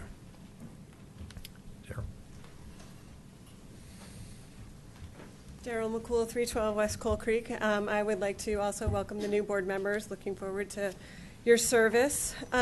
I'm dovetailing a little bit on what Gladys said. In addition to the book, there is a 2001-2003 100-page architectural survey of Original Town, and the property in question at 201 4th is a very significant listing within this document that I would love that you get a hold of and review. I feel like with Original Town, we're sort of at a crossroads, that we have an opportunity to either embrace our history and choose to value it, or we will continue with this laissez-faire attitude that has been happening around Original Town the 20 years that I've lived here, that has been eroding and damaging the lives of residents in Original Town. So I really look forward to, and I appreciated your comments about the development at 4th Avenue. My concern is what they can do by right, and you know, we all saw that. It's not very pretty, nor is the 6 homes crammed on there. I don't think that we've really thought about the parking, the volume of traffic, and all of those things that really need to be considered before we just throw multifamily in the middle of a residential neighborhood. So really encourage you guys to get a copy of this and read it and look at it. There's also another historic note. While I was reading this, found out that there's oral histories that someone took while this was going on. So you can go to the Carnegie Library and listen to stories that residents were recorded talking about living in Original Town and living in the old mines. So there's some really amazing stuff out there, and I encourage you guys to read it and think about it before we do any more damage in Original Town. So Is that document available on our website? Not yet, but hopefully it will be soon. Do you have a copy? I have I just asked digital Brian. copy? I got Oh, one from Brian. okay. It doesn't have the photos in it, so I'm hoping that we can get one with the photos. Okay, thank you. Can you send an email to staff, and do you know where to go? Oh, good. Okay, so could you shoot that out to us? Okay. Okay, thank you. Additional public comment.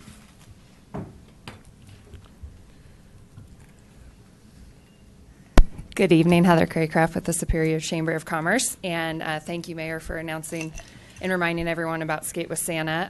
To those new trustees, welcome on behalf of the Chamber and the 250 members. We look forward to working with you.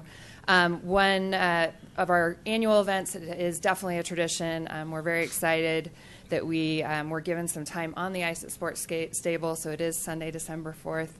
12:30 to 2:15, and just wanted to let everyone know that there is free admission, that we will also be doing, not me personally, but the team from Sports Day will be doing tours of the facility on each half hour, so we're very excited about that. So if you are in the area and want to stop in and might not skate or have a photo with Santa but would like to get a tour of the building, the staff will be on hand to be able to show off all the amenities and really all the updates that are happening on a daily basis.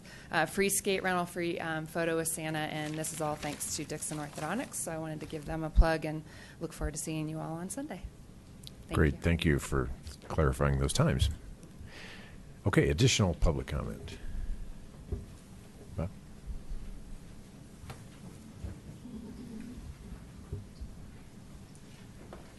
Do you have a handout?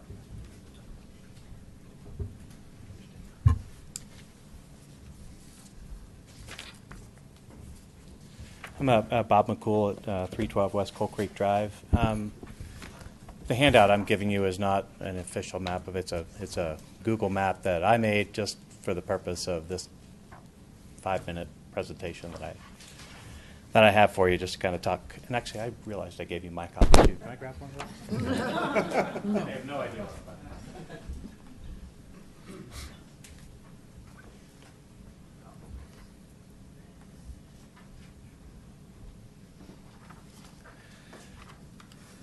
So I'm mostly just want to expand, kind of actually what Gladys, somewhat on what Gladys and Darrell were talking about, and a bit on what I've spoken to you before with regards to thinking about and planning this, what I've deemed as right now as Northwest Superior. Right, we've had area plans before in town where we've just slowed things down, even stopped development to take a few months to think about what's about to happen to a given area as activity increases. And activity in this area is just taking off. And so what I put in front of you, like I said, it's not a land use map or anything. It's more just to show that there are potentially 100 to 200, maybe more potential housing units that could fall within this Northwest area in the next 1 to 5 years, I guess, depending on what happens. Between the potential multifamily going in at Rogers Farm, potential multifamily that exists on 4th Avenue, the Kuffner subdivision on the far west side of town is also zoned multifamily. There are single-family residences in there now. There are a couple of unannexed pieces of land that exist in town.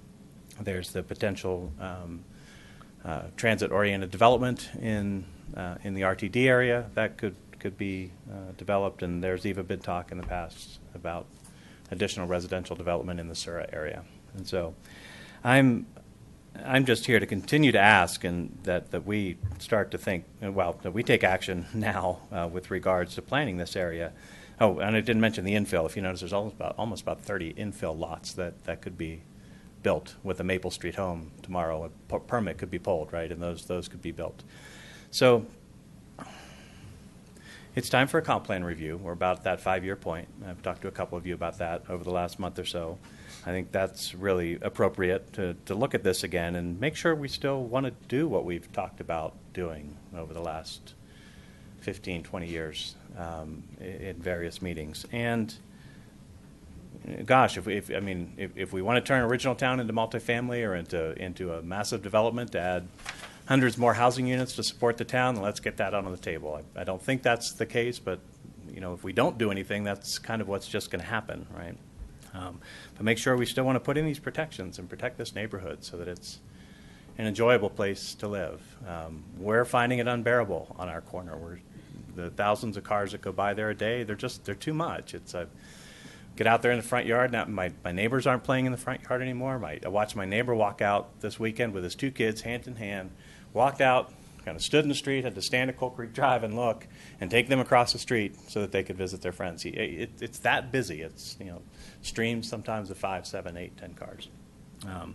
So traffic is a big issue as well. So I'd like to ask for a comp plan review. I'd also like to ask us to look at a land use code review.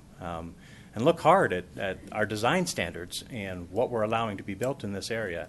And I don't know what flexibility we have to, put these design standards around bordering original town, but we have this comprehensive plan that talks about protection and grids and designs, but our land use code doesn't support it. You could walk in and build those Maple Street homes on any lot in this town tomorrow.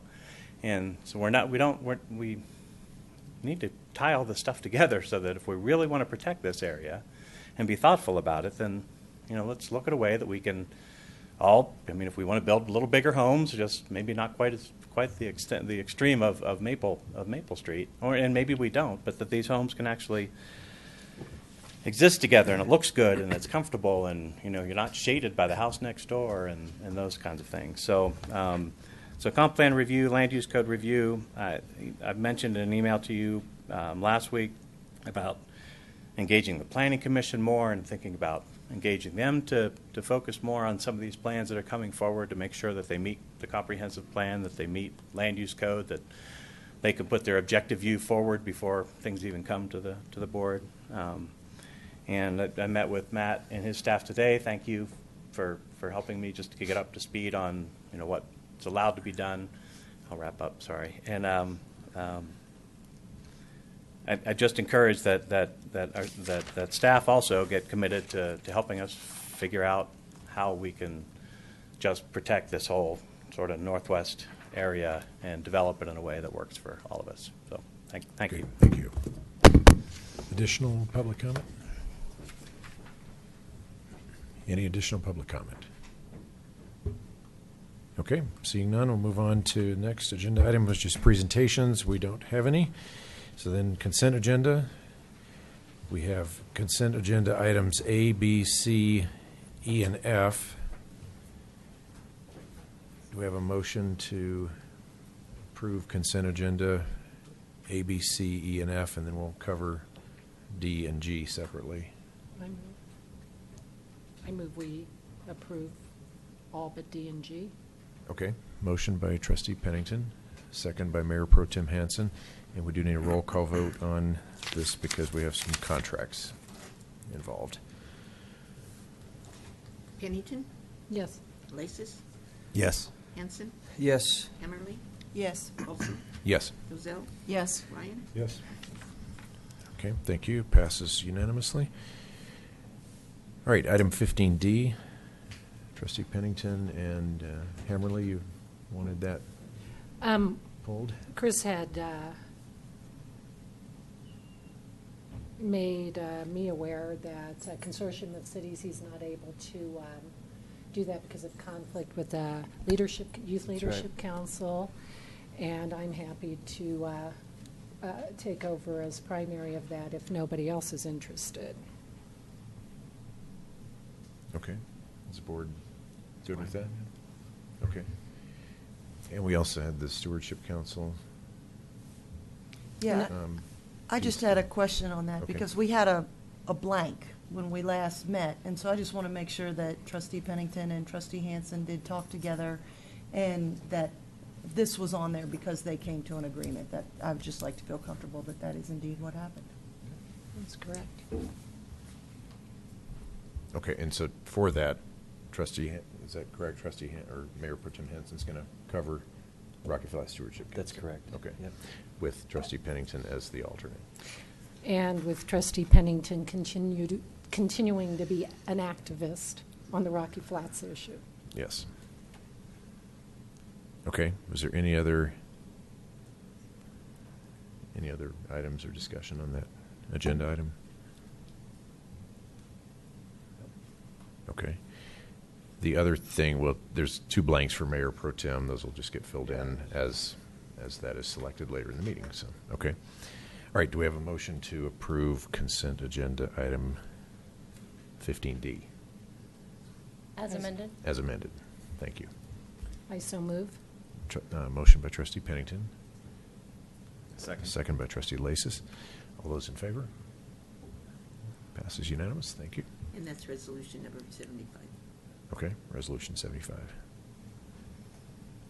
All right. Okay, and then we have 15G, adoption of a resolution approving an amendment to the agreement regarding final design right-of-way acquisition and construction of flood control improvements for Coal Creek upstream of McCaslin, SMD number 1. And Mayor Pro Tem Hanson, you with that item? Yeah, just I just wanted more clarification on this because it's something new, and I don't think have we heard about this? Okay, I don't recall. As far as urban drainage's This- willingness to contribute money? Well, for this new project that we're going to transfer funds to. Yeah, it's been it was part of the discussion we had with regard to Town Center Parks 1 and 2. That was originally included, those improvements to the creek corridor were originally included in that FDP. Because that FDP isn't going forward at this time, we'd still like to do the creek improvements now or get the process started now. So we pulled those creek improvements out of that FDP as a separate FDP, which will go to the Planning Commission Got it. and Board. And Urban Drainage is on board with these improvements as well and is willing to contribute these funds that are left over from the upstream improvements that we just finished Right. towards these downstream improvements. Okay, I thought this was something different than the creek improvements that we'd already discussed. No, yep, that's- But all we're doing is we separated the creek improvements from Town Parks 1 and 2. Correct. And now we're just transferring funds that were left over from the improvements here to Right. that. I got it. Yep. Okay, yep, understood. And That's you'll clear. see that FDP on the 12th, I believe. Okay. Okay. Trustee Dozell. My only question was that you named the 3 or 4 areas where the money could be used to help fund. What is the total cost for those 4? Is it more than $370,000? Yes. And what we're doing is, Alex Arnell, Public Works Director, we're also talking to Urban Drainage about adding some more funds, creating another project in 2018 to put another $400,000 of their funds matched by our funds, and then we have $375 on top of that. So we're trying to get this project. I think the cost was about $1.6 million for the creek improvements. So kind of putting together a funding package using some of their funds plus these leftover funds. Okay, so the 1-point-some million would be the entire completion of the Coal Creek corridor itself. Right, the And flood mitigation. A third of it improvements. or a quarter of it is already in this funds that are going to be transferred, plus you're going to try and get more out of it. Yeah, if we're successful, we could have Urban Drainage contributing up close to 50% of the cost of the project, so. That's great. Yeah. You go. So that then reduces the amount coming out of the open space That's fund, correct. right? Yep. And I would just make a request that we really keep OSAC involved in this Yeah. whole thing. Yeah. You know, Agreed. proposed plans. Sure. Yeah. In a matter of fact, seems appropriate to me to just make a standing thing on their monthly agendas regarding Update. Yeah. update and allowing them to participate as well Sure. in the discussion. Sure. Okay, anything further on that? If not, entertain a motion. Yep. I'd like to make a motion, Superior Metropolitan District Number 1, Resolution Number SMD Number 1-12, Series 2016. A resolution of the Board of Directors of the Superior Metropolitan District Number 1 approving an amendment to an agreement with the Urban Drainage and Flood Control District to allow for the reallocation of leftover funds to other projects. Okay, we have a motion by Mayor Pro Tem Hanson. We have a second. Second by Trustee Lasis. All those in favor? Okay, passes unanimous. Thank you. All right, that takes us to item number 16, which is concept plan for Rogers Farm, 2nd Avenue property. Thank you, Mayor. Bill Jinks is here tonight from 2nd Avenue Superior Properties to present an updated concept plan from what the previous board had seen, to get your feedback on a couple of different concepts and answer any questions you might have. Again, Stephen Williams is here to answer any questions, as well as myself and Kendra. Bill? All right. Good evening, Honorable Mayor and trustees. First of all, congratulations to the new members. Look forward to working with you over the next few years, I'm sure. I'm Bill Jenks. I'm here on behalf of Ranch Capital and 2nd Avenue Superior Properties. So we're here tonight to present a concept plan for the Rogers Farm in Original Town and hear your feedback as it relates to two options for a proposed planned development east of 2nd Avenue and south of Coal Creek. So I'm going to handle the first 5 minutes or so and just kind of take you through the process we've been through so far, both to remind everyone who's been here and also catch the new members, new trustees up to speed here. We started this process in June with a town staff meeting to benefit from their knowledge of Superior residents' prior feedback on this property. Based on input we received at that June 3rd meeting, we presented staff with a couple of plan options in the beginning of July, which we then took to the public in 2 design charrettes with Original Town residents on July 29th and August 3rd. We presented the results of those resident design charrettes to the board on August 22nd, 3 months ago, and have since met with staff once more just last month to confirm our latest direction and kind of get their buy-in. All this outreach has led to the 2 options you'll see later tonight, which have been prepared by a local planning firm, Norris Design, which I think do a really good job of capturing all the feedback we've gotten from everybody so far. So I'm going to quickly take you through the evolution of the plans to date before Norris shows you the current proposal for the two options. This is the property bounded by 2nd Avenue, the old rail bed to the south and Coal Creek to the north and McCaslin to the east. You can see the town center development across the street. This is the area that's zoned for 2 4-story office buildings. So we start the process by looking at the existing zoning, and there's been some discussion today about what you can do by right. So by right, all of these orange lots and yellow lots are actually existing platted lots that were platted a long time ago with the rest of the Original Town. The pink and purple lots aren't platted, but they are zoned medium density residential, and so you could, under the current zoning, just plat these as shown and develop this as, this is actually shown as 46 single-family lots that are 6,000 square feet. And the current zoning actually allows for multifamily also, so you could do duplexes or fourplexes or higher density than this. This would be the single-family option under current zoning. A couple of problems that we saw with this plan and that we heard from town staff and the Original Town residents was trying not to encourage traffic off of 2nd Avenue, which this plan does by connecting to the existing street grid. This also doesn't provide any kind of trail connection from the existing Coal Creek Trail down to the new or possible new trailhead down here. And obviously this plan doesn't take into account this new access off of the roundabout, which is something we could look at, but it's not necessarily required under the existing zoning. So we did 2 design charrettes with Original Town residents. We went over this in detail last time. In general, we just talked about what residents wanted, what they didn't want, and kind of ended up with a plan that looked pretty similar. This is a little bit lower density than this one.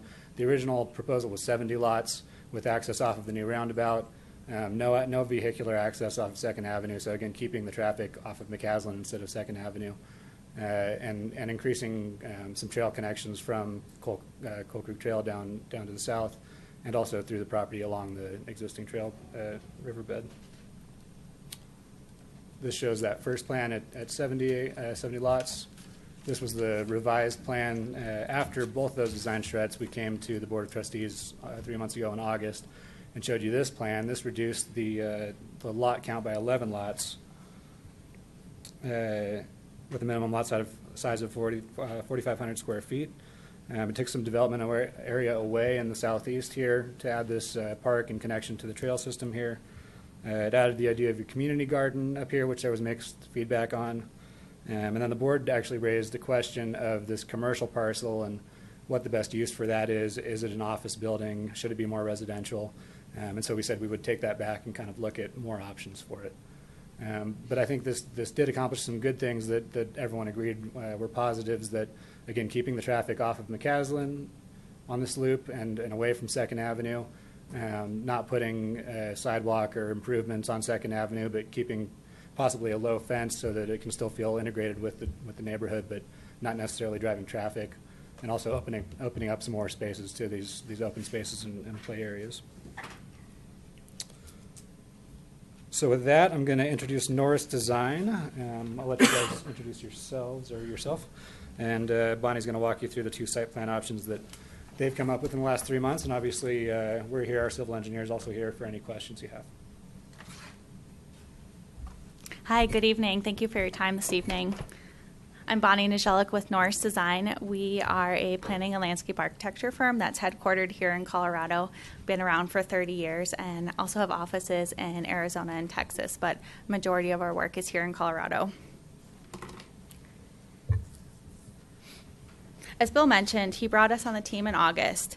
We attended the 822 concept review meeting and heard a number of comments from both the public and the board, including the need to create more of a transition to original town, the need for additional connections to original town, concerns about density and unit counts, and if they were compatible, a need for additional sidewalks, parks, and open space, and there were questions if the community garden was the best use in the open space. There is also some discussion about what is the best use for the land directly adjacent to McCaslin. We thoroughly reviewed the previous plans and the comments heard at the charrettes and the August concept plan. We spent some time preparing alternative solutions and came up with 2 to show you today that address many of these comments. 2 of the driving forces reflected in these layouts are the street network and a fresh look at the parks, open space, and trail amenities. The first concept plan maintains a mix of uses, mostly residential with a 3-acre commercial parcel. The neighborhood is accessed off McCaslin and has a modified grid layout that resembles the street alignments within original town. There is an emergency access to 2nd Avenue, but the proposed street network does not tie into the existing road network. There is an emergency access to the west that could be converted to right-of-way in the future should the need arise. When looking at the overall amenity program, we wanted to create a usable park that was centrally located and connected to trails located within the Rogers Farm neighborhood and connect to the greater community surrounding it. This plan has 56 50 by 95-foot lots for a gross density of 4.37 DUs per acre. It also includes a 3-acre commercial lot. The layout for the commercial lot is conceptual and is intended to show how the parcel might develop. When writing the PUD for this, we would include both commercial and higher density multifamily uses as allowed uses, but the formal design for this parcel would happen at a later date, likely after the single-family residential is completed. Can you repeat that last statement? The full last statement about how that commercial might be used? Yeah, so we're proposing, this is a plan that shows how the parcel might be developed. This is showing a 50,000 square foot 2-story building and associated parking. It's not a plan we intend to build at this day. This is just to show how it could develop. We would come forward with a different plan at the time of that development. But did I hear you correctly that there might be multifamily where the commercial is situated? Yes, so our plan, if we move forward with this first concept plan, is this 3-acre parcel on the east side. We would include allowed uses for commercial or higher density multifamily. That was something that was discussed or a comment made at the last concept plan. I think that's where the Are we talking above commercial or are we talking instead of commercial? Instead of commercial. Okay. So this plan responds to many of the comments that we've heard the last few months. First, the transition to 2nd Avenue. This plan includes steeper lots along 2nd Avenue. They have a lot depth of 105 feet instead of 90 feet, which accommodates a 20-foot rear setback for the western row of lots. We've also added connections to original town. We have a pedestrian trail connection along the creek to the north, a trail within the emergency access easement, and the addition of a trail in the southwest corner. We're also showing a conceptual trail connection to the Mayhofer Single Tree Trail. we'll continue to work with staff on the best alignment for this connection. The proposed emergency access aligns with Douglas Street, and the corridor is 54 feet wide, which could be converted to right-of-way should that need arise.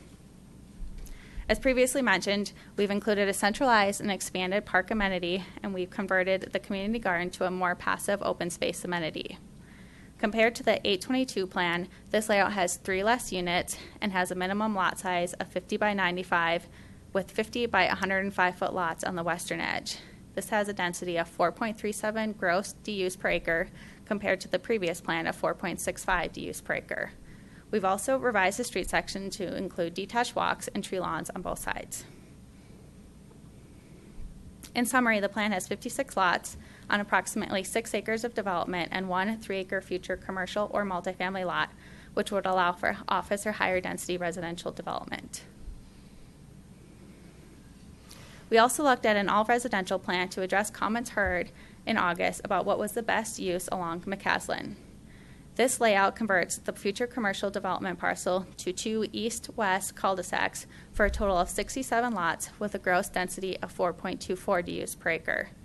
This plan has all the great characteristics and changes noted in the previous plan regarding the street network, transition to 2nd Avenue, and trail connections, but expands the centrally located park. It increases the buffer along McCaslin and has an overall lower gross residential density. In summary, this plan has 67 lots on approximately 8 acres of development. Here we compare the August concept plan with the 2 plans presented today. In August, we had 59 lots with a gross density of 4.65 DUs per acre.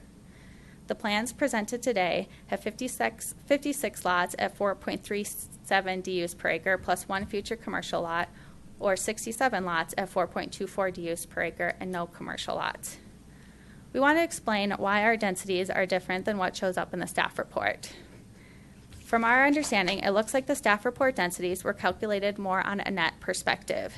A typical lot square footage was multiplied by the number of lots, but does not include any right-of-way or open space.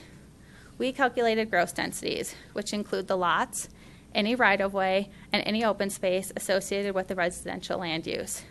In the Concept 1 layout, we excluded the 3-acre commercial parcel and calculated the number of units across the balance of the 12.79-acre site.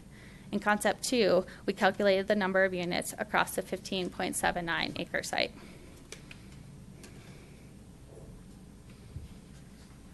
As noted in the staff report, we'll need to draft a PD for this site. Here we've noted some of the design standards we would include in this PD. First is minimum lot size. We expect all lots to be 50 by 95 feet deep. Lots would generally be 4750 square feet, but we're requesting 4,500 to accommodate any pie-shaped lots that may occur along cul-de-sacs and curving streets. Basically, if the lot's not a perfect square, it might be slightly under the 4750 square feet.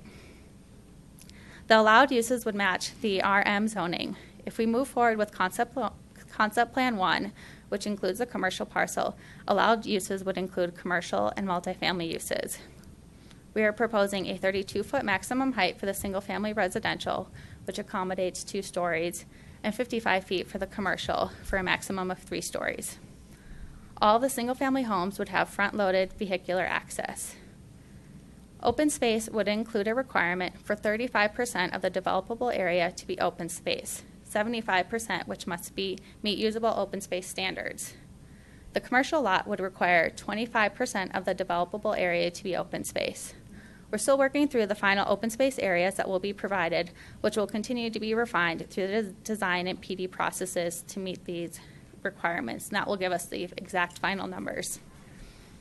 The proposed setbacks include 20 feet to the garage and 12 feet to porch or living areas from the right-of-way. The 20-foot front setback allows for a car to be parked in the driveway. The 12-foot setback to principal structures allows for porches and living areas of the home to be located ahead of the garage door. This adds additional architectural character to the street by making the garage doors less prominent. Side setbacks would be 5 feet with wider setbacks of 10 feet at corners. The rear setbacks would generally be 10 feet, except along the western property boundary, where 20-foot rear setbacks would be required. Finally, a new metro district will be required to support construction of the public improvements. We also wanted to provide a summary of the amenities proposed. We have a centrally located half-acre park that creates a neighborhood gathering and activity area. We're showing 1/16 and 1/8 mile radii around the park. Each of the proposed homes in the neighborhood are within 1/8 mile of the park, which is an approximately 2 to 3 minute walk. This also highlights the proposed trail connections. 3 pedestrian connections to 2nd Avenue, including along Coal Creek, the internal trails, and a conceptual alignment for a connection to the Mayhofer Single Tree Trail. We also have 5-foot walks along all streets. We'd also like to discuss compatibility with the comprehensive plan. As noted in the staff report, this property is identified as Opportunity Area Number 2, which includes a mix of medium-density residential and office as preferred land uses. The comprehensive plan defines medium-density residential as approximately 3,000 to 7,000 square foot lots with densities ranging from 6 to 12 DUs per acre. Primary uses include detached single-family homes on smaller lots and attached units including duplexes, patio homes, triplexes, and townhomes. The opportunity area goes on to further describe the transition from an original town over to Superior Town Center. The east side of this section shows a higher density mixed-use edge on the east side of McCaslin within the town center. This transitions to the public edge and parkway landscaping along McCaslin. The east side of the Rogers property shows 3-story office or multifamily uses, which transition to 2 stories along the west side of the Rogers property. And here's a plan view showing the same area. On the east side of McCaslin, we have the higher density town center with 1,400 allowed residential units. This transitions to the public edge and landscaping along McCaslin, and then transitions further to the west of Rogers Farms with, as shown in this graphic, the 67 residential homes with an approximate gross density of 4.24 DUs per acre. Further to the west in original town, we researched some of the original plats for this area, which told us original town was originally platted with 50 by 140 foot lots. Within the approximately 12-acre area shown here in red, approximately 48 lots were originally platted for a density of approximately 3.9 DUs per acre. Since these lots were originally platted, some lot lines have been vacated to create some bigger lots, but our proposed density of 4.24 DUs per acre works as a transition from both the originally platted and the existing lots of approximately 3.9 DUs per acre to the higher density uses in the town center.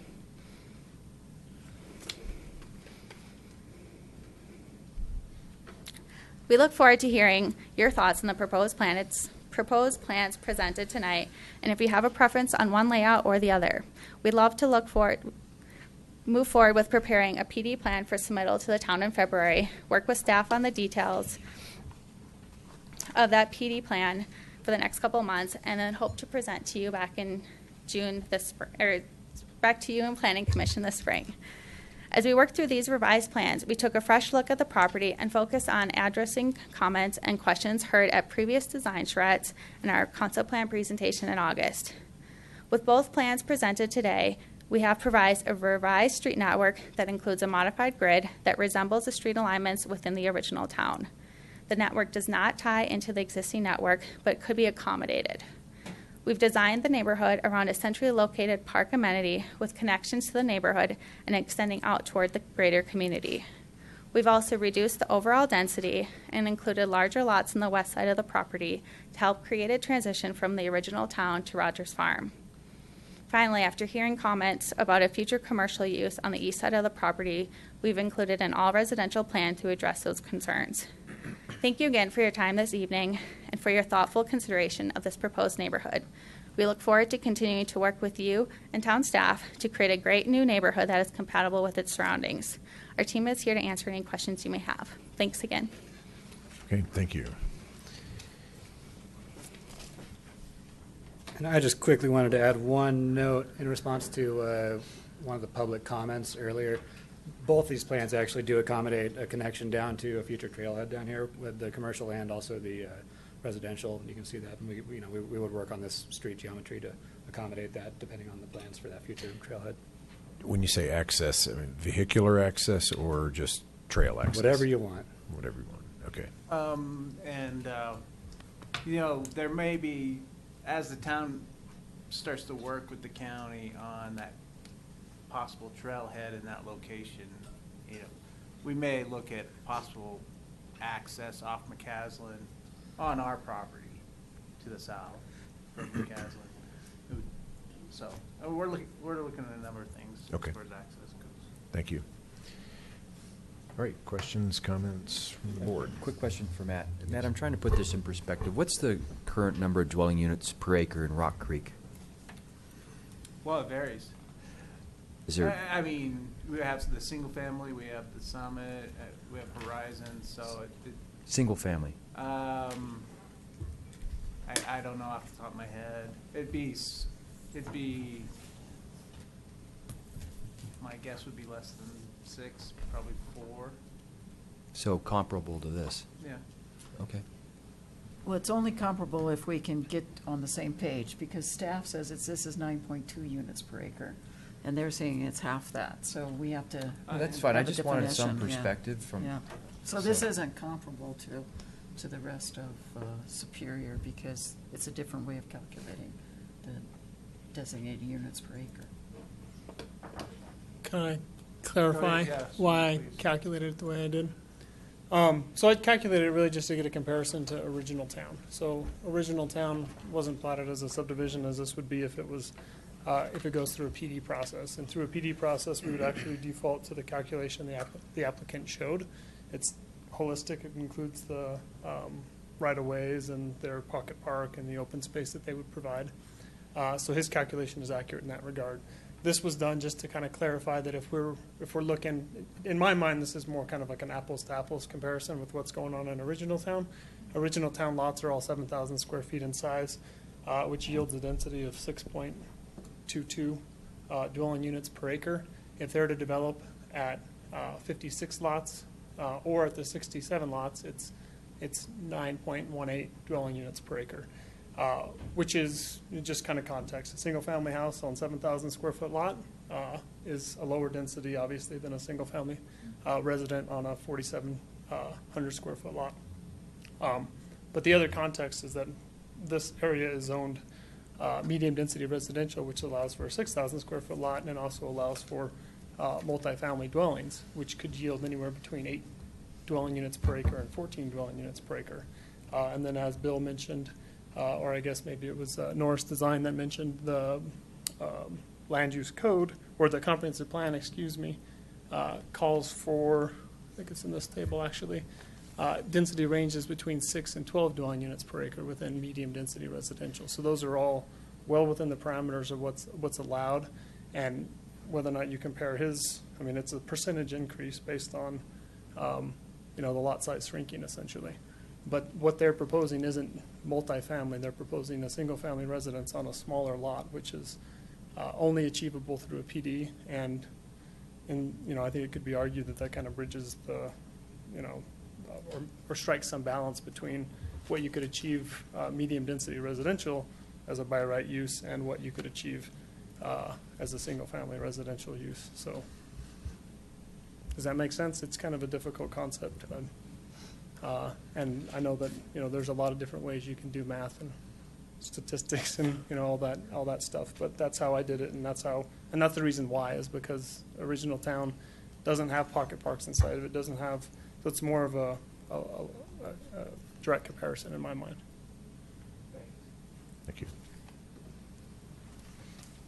Okay, questions, comments? Well, I just continue to have the question, though, about, well, first of all, the only lot size that's less than the 6,000 in original, there's none in Original Town. It's in Sagamore. It's 2997. And that was based on an actual development plan. It wasn't. So there is no 2,997 square foot lots in Original Town where we're talking here. And the comprehensive plan said that this, in the opportunity for the Rogers Farm, that there were 30 planned residential units for that acreage. So now we're doubling the amount based on this proposal. So I'm still at a loss as how come we can double the density of what was originally planned for this area. Not saying not to do it, but when we're talking about a concept, this concept is way, and it was out of line, I think, when we looked at it on August 22nd, from what we perceived was always planned for that area. And it's in Appendix A, page 17, XVI, 30 medium-density residential units are in that opportunity area of the Rogers Farm, planned for that area. So I just think it's too dense, and I have a concern, too, about the fact that I don't know now if the streets, they don't really match up with the streets grid like that we have in the original town. And also the width of the streets, and if we're going to, as a town, take them on, which I read in here, as soon as the public improvements are done, they're going to be deeded over to the town. So that would mean the streets.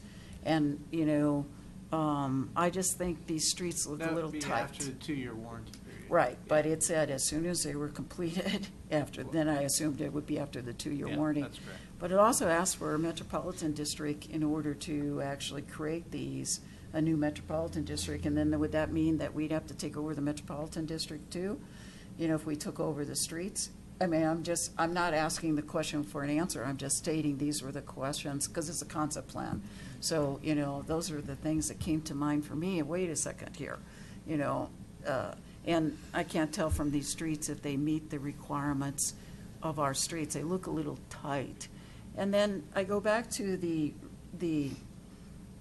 6,000 square feet and the 8 units. Now, I think the 8 units per acre fit in this scenario because it's more than 2 acres. So, you know, that's where I started with this plan, and then I went back to the other one and looked at that one, which probably was not the right way to do it. But it's hard to know. Again, we're juggling a lot of balls here about the density and all this.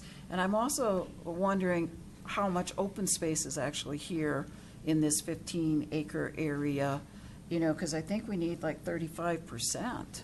And it can't count can't count the streets, and it can't count the lot, backyards. So is there 35% open space in that area? Yes, there's actually more. We had a table on here. Yeah. So this shows the 3 different plans. This is concept plan 1 and 2. And the residential open space required, and again, this is required if it was just in the current zoning and we didn't do a PD. When you do a PD, it actually takes off all the zoning restrictions. You can do whatever you want. Well, you can't do whatever you want. You can do whatever we decide collectively. The board can do whatever you want. Yeah. And so, but if it were in the current zoning and it had the 35% requirement, concept plan 1 would require 2.03 acres. We're showing 2.9 acres, so we actually exceed it by 30%.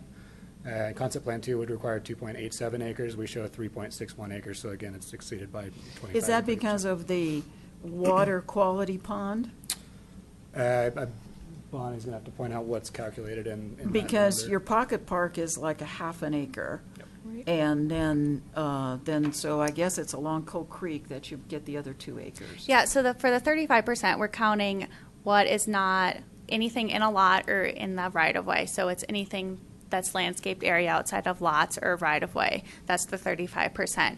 And then we have the usable outside of that, which is some of these bigger areas like the pocket park or bigger trail connections. Which is like a half an acre. Right, but then the additional trail connections as well. So it doesn't count, you know, the smaller slivers of land, but the more usable pieces left over. Within the development itself, there's really only that pocket park. And then the along the Coal Creek floodplain and the water quality pond is really where you're getting your other 2 acres from for open space. There's some buffer along this property line you can see here. There's this wouldn't be counted because that's actually outside of the project boundary. That's town-owned land right now. Okay. But this would be inside of that number. I will point out on this one too, there is an additional open space here that extends that pocket park across this street as opposed to the commercial plan, which doesn't have that. And then there's, you know, some smaller slivers down here and here and here that go to meet that open space requirement. But the code actually, the zoning code does have a requirement for open space as a general number, and then also usable open space, which is the flat usable part of that. That would be that park and that kind of thing. And you can see the usable space would be 1.52 required. We have 1.93 shown, and same thing here with 2.15 Okay. required and 2.17 shown. Again, just to be, for visualization, there's not much open space within the development itself. You know, it's within amongst I the suppose it's towns and subjective. stuff. Yeah, yeah. There's not much in there except the yards and the street. So, and then if we don't make any changes, then again, we have the 10-foot side-to-side setbacks. You have the 25-foot from the front, and the 20-foot in the rear is what's currently in the planning and zoning at the zoning at the moment. So any of these that's being proposed here would have to become through a PD plan or PUD, because you're outside of what's currently approved. Oh, absolutely, here. yeah. I mean, everything in these plans, including all these trail connections and extra public improvements and everything, that all goes with a PD. That's a bigger planning effort than just taking the existing zoning and plotting. Again, the existing zoning shows those existing platted lots. We wouldn't replat those or anything. It would just be where they are. Well, there's only a few on this side, and I don't know, I can't find the platting actually for that. The only thing I can find is the 30 units that were a part of the comprehensive plan. But this goes, because you're going to come in with a new PD plan anyway. So my last question again, and I think I asked this of you, Matt, at the August meeting, was remind us how many acres Remington, Coal Creek Crossing has? It's 56 houses, I think, or 53. The project's 38 acres in size. The town bought 13 acres as open space to buy down some of the development, so it left 25 acres for developable land, and they have 53 homes. Okay. With they have a detention pond in the 20 southeast 25 corner. acres and 53 homes. And then And they this ha- is 15 acres and 67 homes. I'll point out that you're including the 13 acres that the town bought, I believe, right, in that calculation? No, we took that out. Oh, you took that out? Yeah. So in that case, you can see that the proximity in this aerial. This is, out here towards the rural area of the trails and everything. This is intended and written into the comprehensive plan as a transitional zone to your new downtown. It's, very high density. This is 23 units an acre.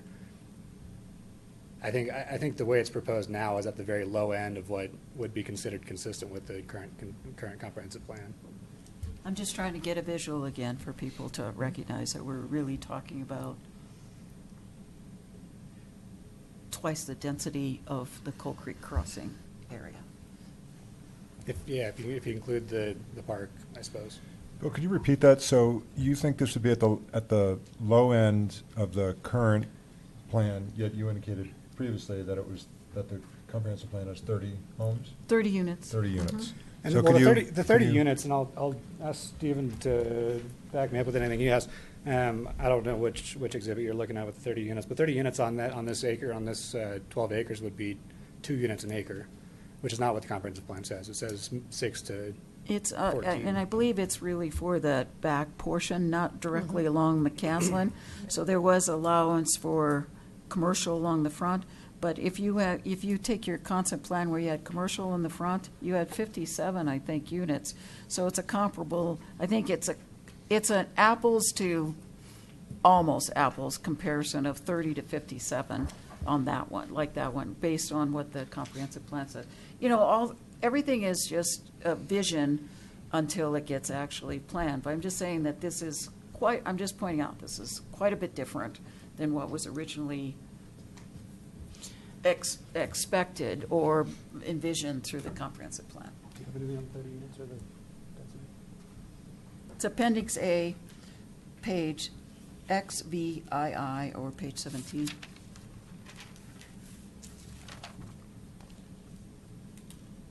I guess I agree with your kind of apples to apples comparison. But at the same time, this seems to be a fiscal impact analysis, probably intended to kind of project what units would result. Other areas of the code that Bill has cited also suggest that medium density allows a lot more. And if you do your calculation based on how he did it and how we would do it for a PD. It is, I agree that it's on the low end of what would be allowed for medium density residential in this area. But I would So- agree with Rita. Those of us who sat through the rewrite of the comp plan, how she characterized it is in agreement with how I understood it as well, where the east half, if you will, Right. was going to be the commercial / retail / business use. And then the backside that transitioned into original town was going to be where the housing was. And I think we're overplaying a little bit here, this transition between Rogers Farm and Superior Town Center. That's an element I don't completely buy into, and I was part of all the processes. The reason this Rogers property is so important is because of its location on McCaslin. We as a community have to prize the locations along McCaslin, which is exactly why on the Superior Town Center you have all the commercial component right there on McCaslin, right? So that's because it's a prime location for commercial. It has the road, visibility, and all that kind of stuff. Likewise, right across the street, why then would the commercial, business, retail, whatnot also be in demand for prized visibility there? So I am not ready to make this whole property residential. We can sell the heck out of residential right now because it's a hot market. And the hotter Boulder gets, the hotter we get. But we have a long-term vision here we have to live with. And do we want houses everywhere? No. That's the reason why we put in all the effort for the Superior Town Center and this prospect of giving ourselves a downtown and this thriving mix of things. So I totally reject the all-residential plan. I am quite alarmed that even in this commercial plan, you could present a PD that made it all residential.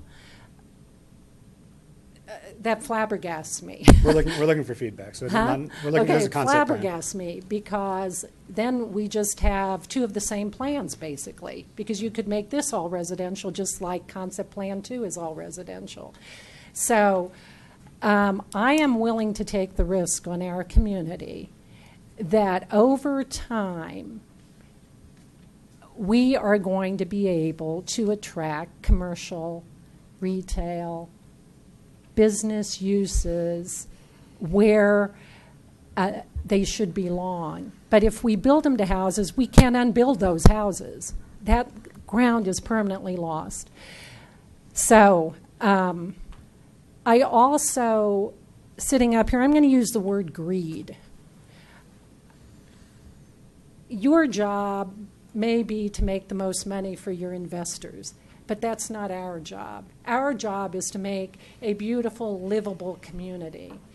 And just like the other one stuffed 6 properties into 3 tiny lots, this is just stuffed full.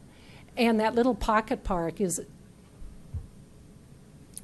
not enough.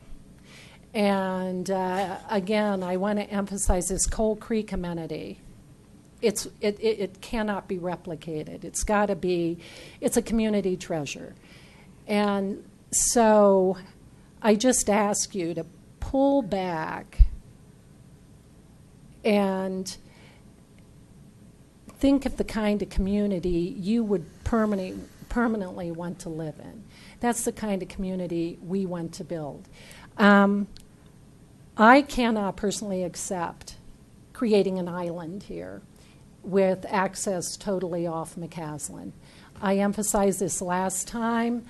I understand why the neighbors surrounding this want to keep traffic off 2nd Avenue, but we are a community about belonging and inclusivity. We are not about creating islands here, particularly up here on that map. If you went into the corner up here, we've got RTD. And when we are developing the Superior Marketplace, possibly revision. We have to talk about this whole, I'm going to borrow Bob McCool's Northwest Quadrant, right? We want maximum, we're looking at that as a whole region. And so I do believe you need to have vehicle access off 2nd Avenue. For one, if I work up in Boulder and I want to take Marshall home, if you don't have vehicle access, I've got to go out onto McCaslin to get to my house and through the roundabout. It just doesn't make good horse sense. So I would want to come up Marshall and stair step down and get to my house on the interior without having to get into that traffic on McCaslin. And I think that's what new residents would want, or purchasers in this community. So no islands. And likewise, I need sidewalks. I understand that a lot of the older dwellings in Original Town don't have sidewalks.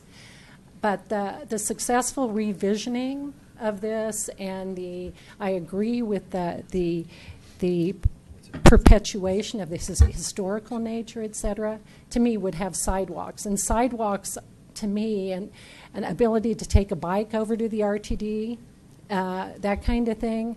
To me, sidewalks are important too. Another thing I wanted to say about this commercial component, let's not forget that when we were talking about the town hall expansion, we talked about the wisdom of potentially putting the sheriff substation in a corner of that commercial, so the sheriff has immediate access to McCaslin to get to town center, to get to Rock Creek, to get wherever he needs to go without bringing traffic, unnecessary sheriff-oriented traffic into Original Town. So to me, one of the first tenants of any commercial entity might be the sheriff substation there. In this commercial, the proposed Rogers property? Huh? Yeah, in that commercial. We talked about possibly having taking the sheriff's substation totally out of town hall and possibly putting it in the commercial that might possibly be built at the Rogers property. So I could see it right there on the end there where it has the maximum exposure to the road network. Well, the recommendation did come up. I don't know if that we actually bought into it, but you're saying you'd put the sheriff station in that community as opposed to putting it in another community?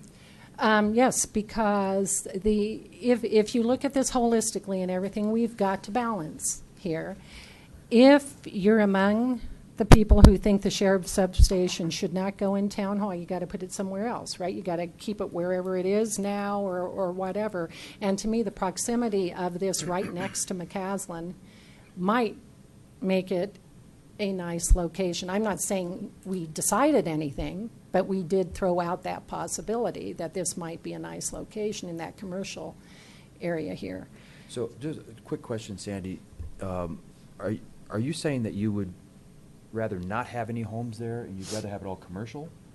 Or a minimum amount of houses with some I commercial, actually or? liked, at the time when we did the comp plan, I liked the general concept that the comp plan put forth, which was a significant commercial presence along McCaslin.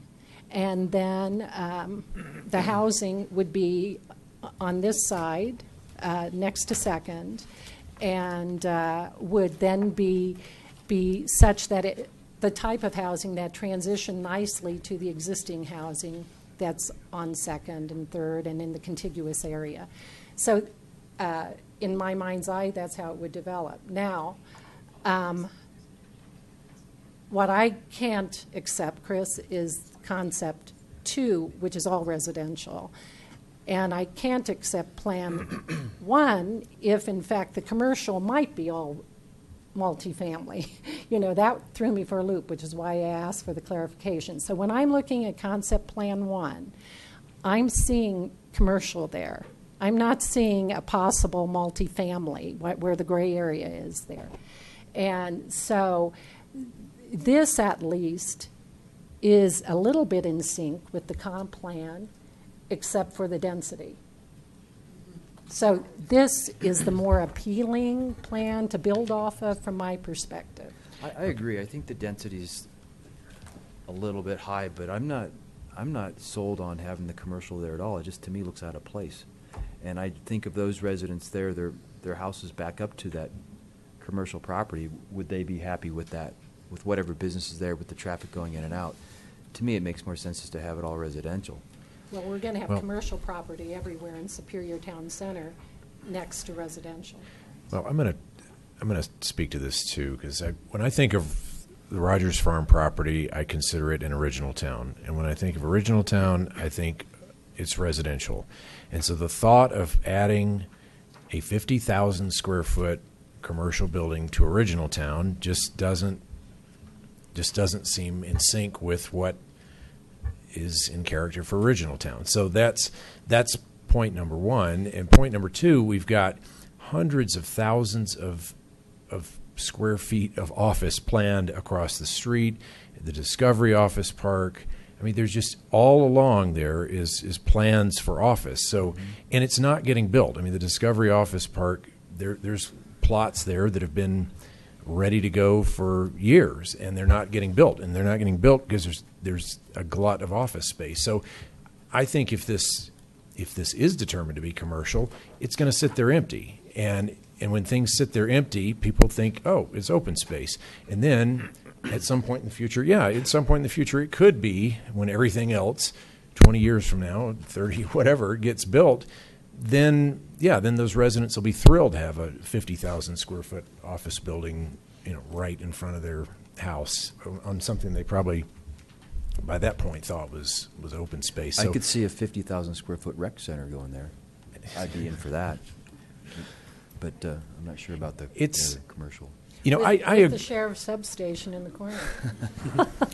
Well, to me, I think it's developments are better served when they can get planned and executed at the same time. Whatever that plan is, get it planned and executed. This idea of, we went through this on Calmonte. We flipped something commercial into residential. I see this exact same scenario playing out here. Yeah, that's right.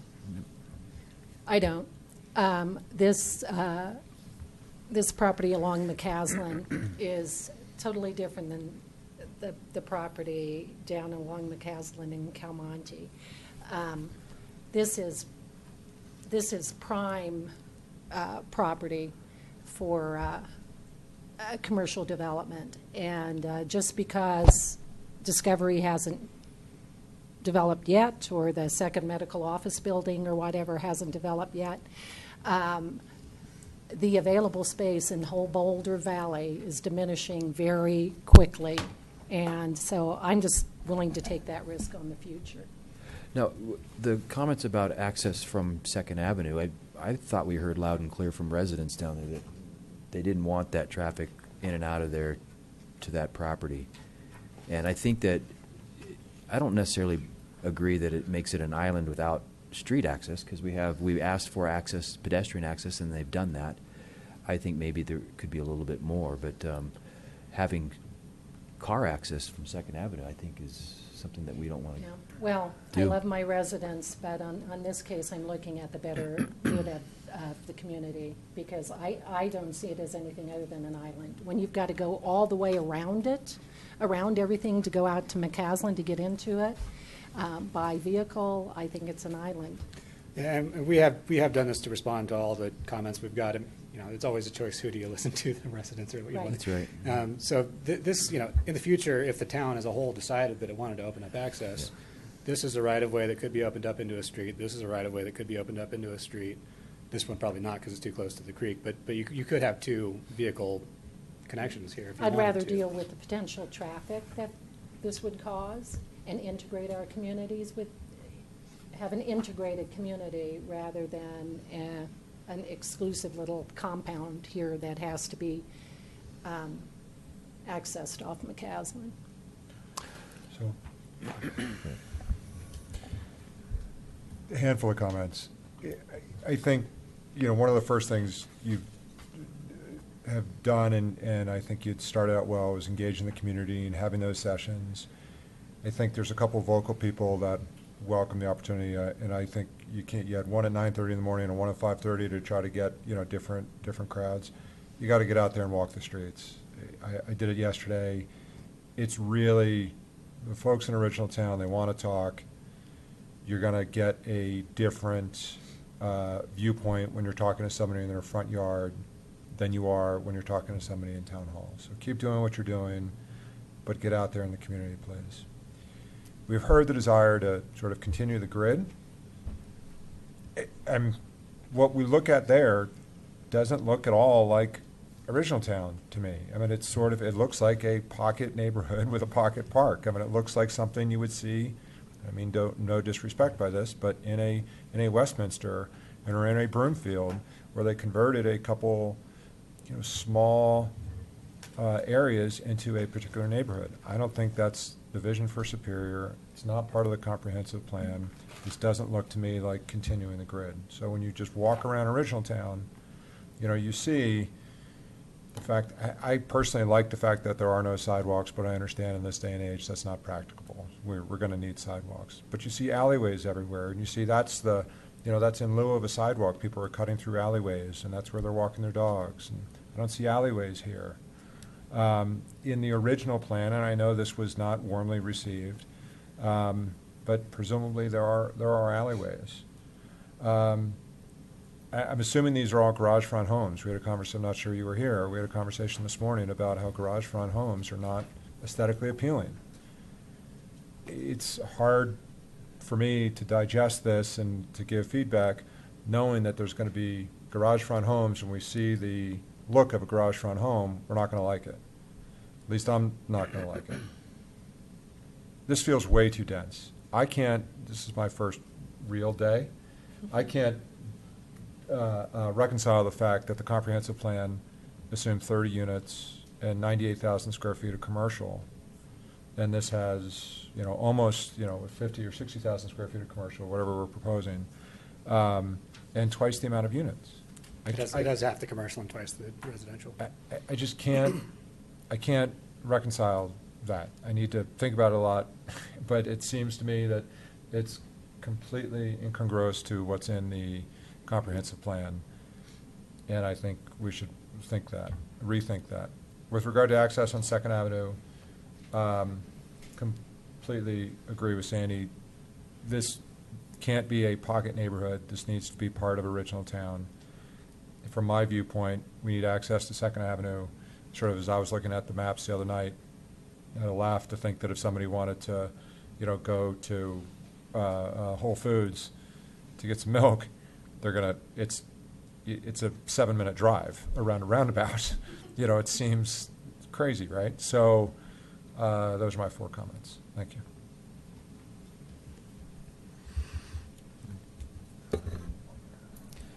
I think first and foremost, what concerns me most about this concept is that this particular lot is, a key location along McCaslin, and so what's important to me is the impact and the impression that is ultimately going to be made along McCaslin, being a central artery through Superior, being opposite of your development across the street in the town center.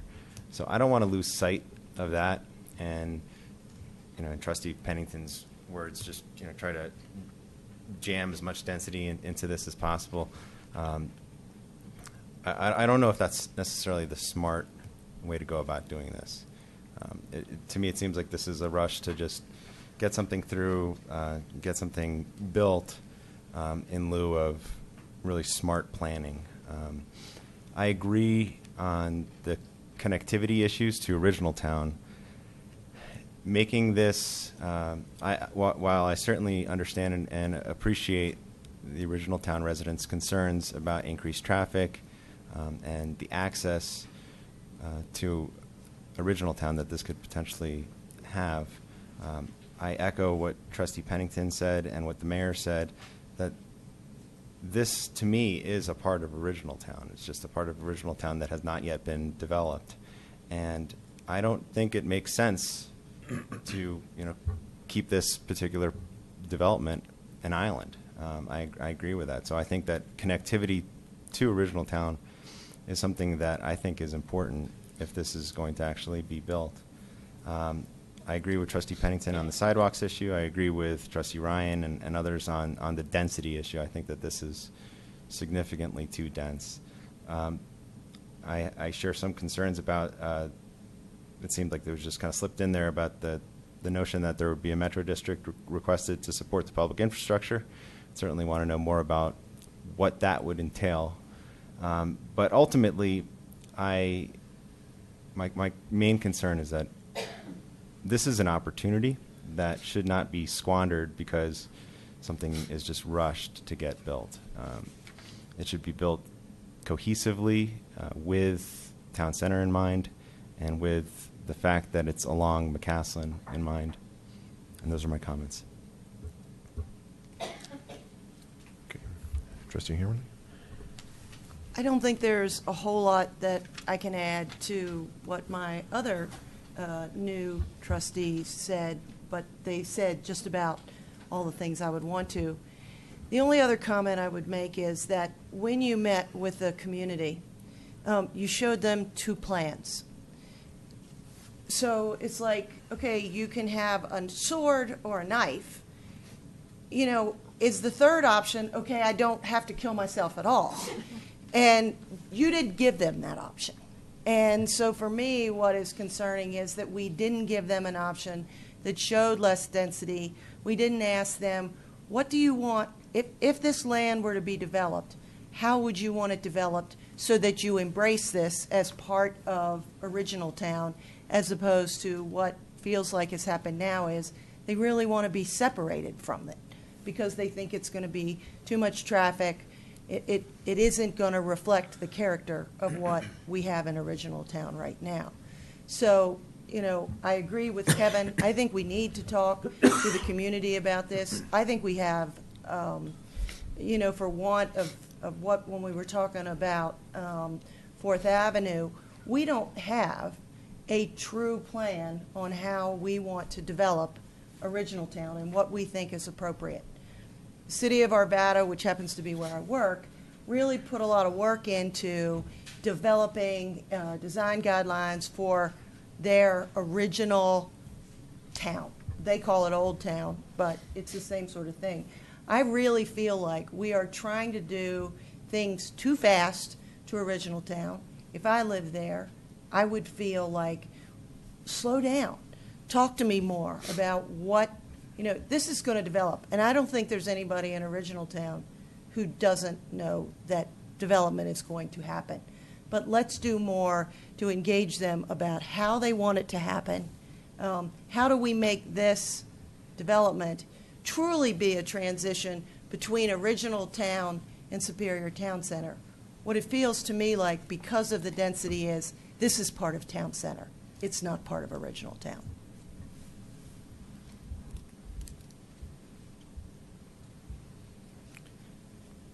Okay.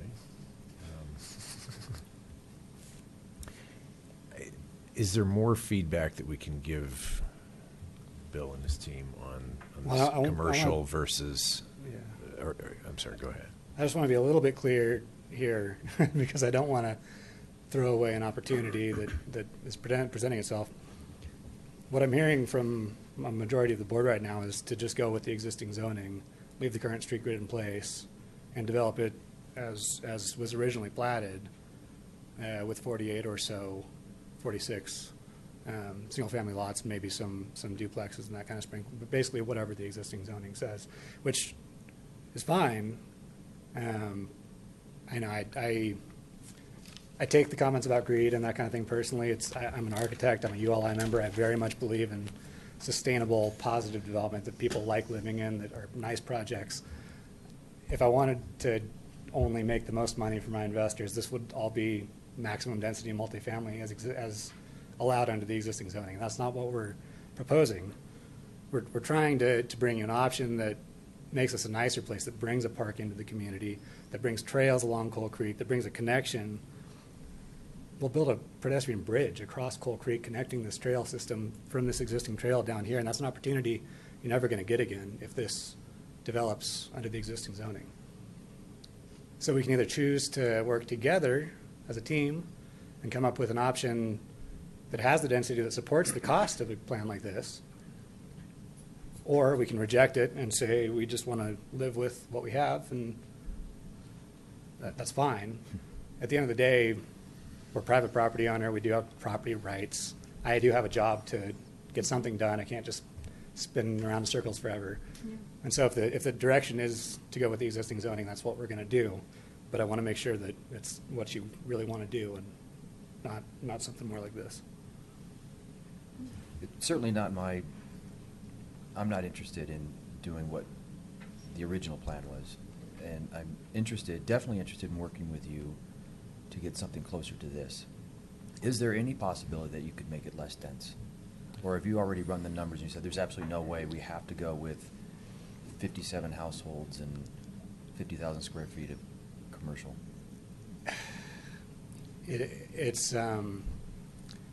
Well, it gets complicated with the different plans, right? Because with commercial, that adds a new perspective. This commercial is not going to be developed for a long time.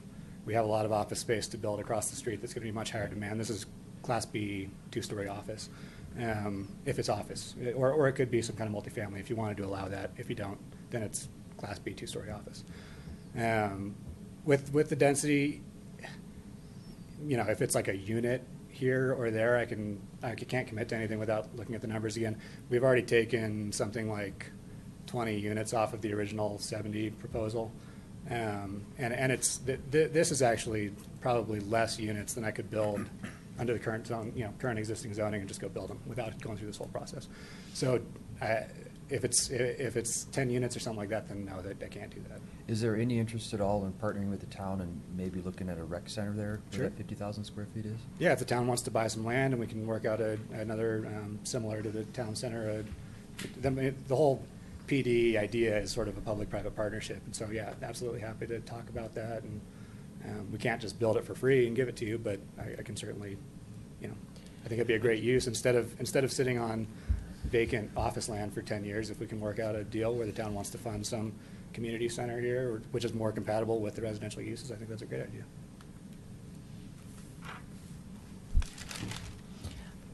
I think you've got a starting point here as long as you drop the multifamily possibility in the commercial gray area. And I think your better judgment I don't think you want to build that first one that you can build. I think you're going to have trouble selling it. And so I think we should work together. But working together doesn't necessarily mean you're going to get the density you want, right now anyway. So, but I think this is a starting point here. To me, you have to add the access to 2nd Avenue. You got to add some sidewalks. That's pretty minor. You said you could do that pretty easily here. And loosen things up a little. I would love to possibly see another pocket park down here, another pocket park in there, for example. I agree that, actually what I'm trying to do is I'm trying to look at the open space, the contiguousness or contiguity, whatever the word is, with the open space to the south, right? So I would advise you when you come back to us the next time to actually have that open space depicted on your plan, because these people to the south there will be able to access open space pretty readily. So that immediately adds the green. But it seems to be crying out for another pocket park anyway, just because this pocket park is not very big, and conceivably you're going to have a lot of children and, whatever. But anyway, this at least is something I believe I could work with you to come up with something that might eventually be approved. And I can't speak for the rest of the board, but this has some merit. Concept plan 2, to me, I wouldn't bother working with. Well, I would echo all of that with the exception of I like concept 2 because it's going to result in a completed development, and you just told us that it's Class B 2-story office building that's going to sit there for the pad's going to sit there for a long time, and I'm not interested in looking at more undeveloped pads along a major thoroughfare in our town, and so it just doesn't seem to make sense to me. So My concerns still are that the lot sizes are too small. It's 4,750, I think, and it should be 6,000 at a minimum, because the rest of original town is 7,000 average lot size.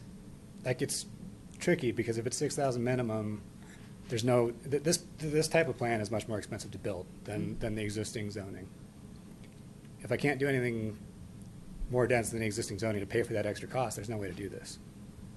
And that's not me being greedy or anything. It's What just, about adding multifamily in some sector of this project? Like at the front instead of the commercial is what you were suggesting. Sure, yeah. That's No, what I'm not. No, But that was what they were suggesting. Yeah, that's not so- what I'm suggesting. I'm saying there can be a multifamily component here to. where?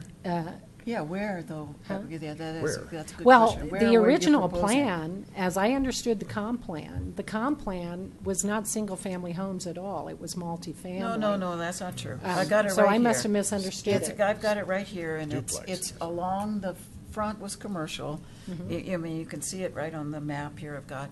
And then the lots were to the back side, 2/3 of the We're all back side. single-family? Yes, Okay. all single family. Yeah. And- I and- interpret it as multifamily, and No. in my mind, I could make that multifamily work as a transition with the single family starting at Second Avenue. where So- are you talking about the multifamily on here?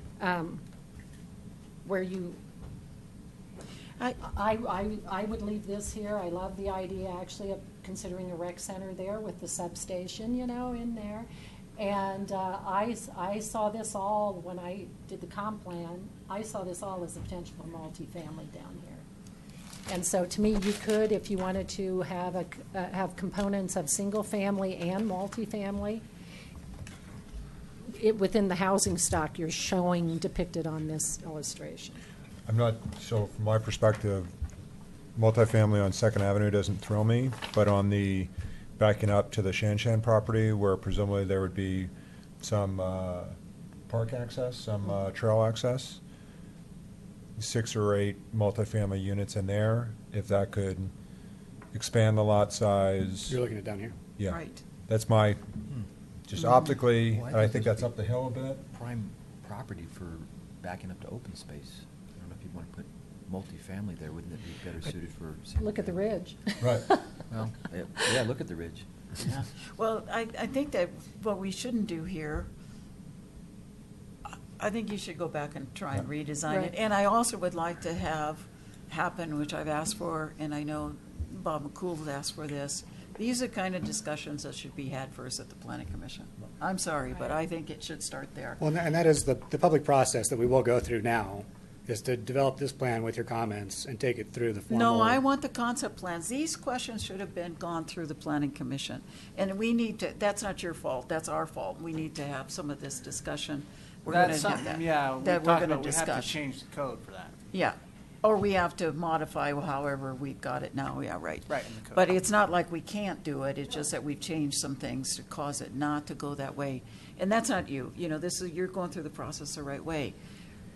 But I think that even when you were here in August, we said the same thing, that it was just so dense. It was hard for us to reconcile this island of packed homes in small lots right up next to the original town, which was never contemplated, not contemplated. So it was hard for us to get past that. So what we keep, and you really didn't reduce, you reduced like unit lot count by 3 lots from when we talked in August. Well, that's not. That's a lot. When you're talking about 56. 3 homes. 3 is a big hit. Yeah, well, you're talking, you want to build 67 in there, really, let's be honest, not the 50, whatever. You're talking about the other plan. But, so somehow, help us get to something that feels more like But what is everything the along magic s- number, though? I mean, Well, I don't know, but that's the this is thing. just all the little boxes lined up in a row. This looks like a Monopoly board. Which This is like- very low density. I'm quite honest. The 50-foot wide lots are the same exact width as all of the lots over here. They're a little less deep, so your backyard's not as big. But when you Right. look at it from the front, it looks exactly the same as all the original town lots. But there's nothing there's no, There's no feeling of breathability, what it appears here. That's all. I'm just saying that it looks too dense.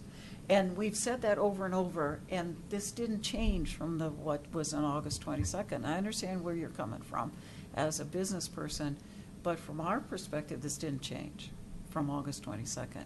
So I guess you go through the process and see what happens, because... Well, I'd rather not go through the process if it's going to be, I mean, because really, I don't have to go through the process. We don't have to do any of this.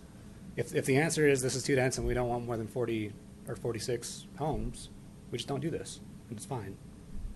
But there's no reason to do it just to be told no in a year. I don't know what you just said. You mean you're not going to develop at all, or you're No, not no, going we to come would through with a... we would do this They'll do plan. use by right. But I don't know where that came from. Where is that plat? Who did that? Because the plat that's in the comprehensive plan does not look like that. These lots are platted right now. That's not the platted lots in the comprehensive plan. Yeah. The town board decades ago zoned this property and platted lots. Okay, so this is from the original These Superior. are existing lots. That's only the orange. The orange and yellow are existing lots. Those, okay. The Now pink that- and the purple are what's allowed to be platted by right under the current zone. Okay, now we just said two separate things here, because what is in the comprehensive plan is those gold-colored ones on the far right, and then the front was supposed to be commercial. But it's not zoned commercial. No, it's not zoned, nothing's zoned, really. No, it is zoned. It's zoned medium-density residential. Okay, whatever. That's not what's in the comprehensive plan.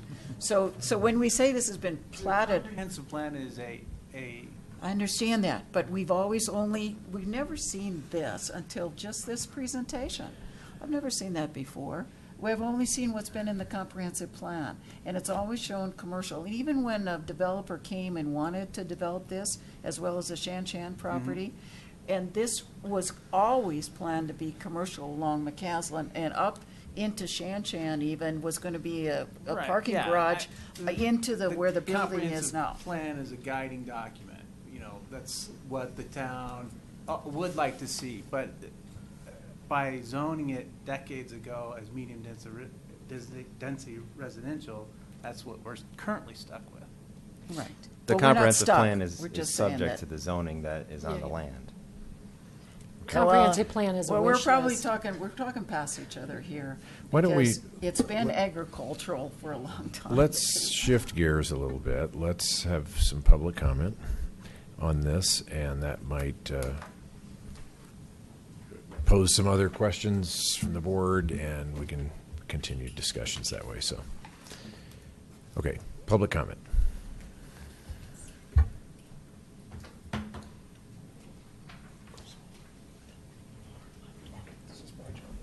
Gladys Forshey, 404 South 3rd Avenue. Thank you, because the map shows that this property was planted. It started out in 1896. This map is from 1911. There's also a map from 1903 that these lots are plotted out, streets and alleys included in there. The town residents, original town residents, they were very kind to have the meeting with us. And he showed you one of those maps that we dissected. And we don't want traffic on 2nd Avenue. They agreed to put trees down there to help shelter that.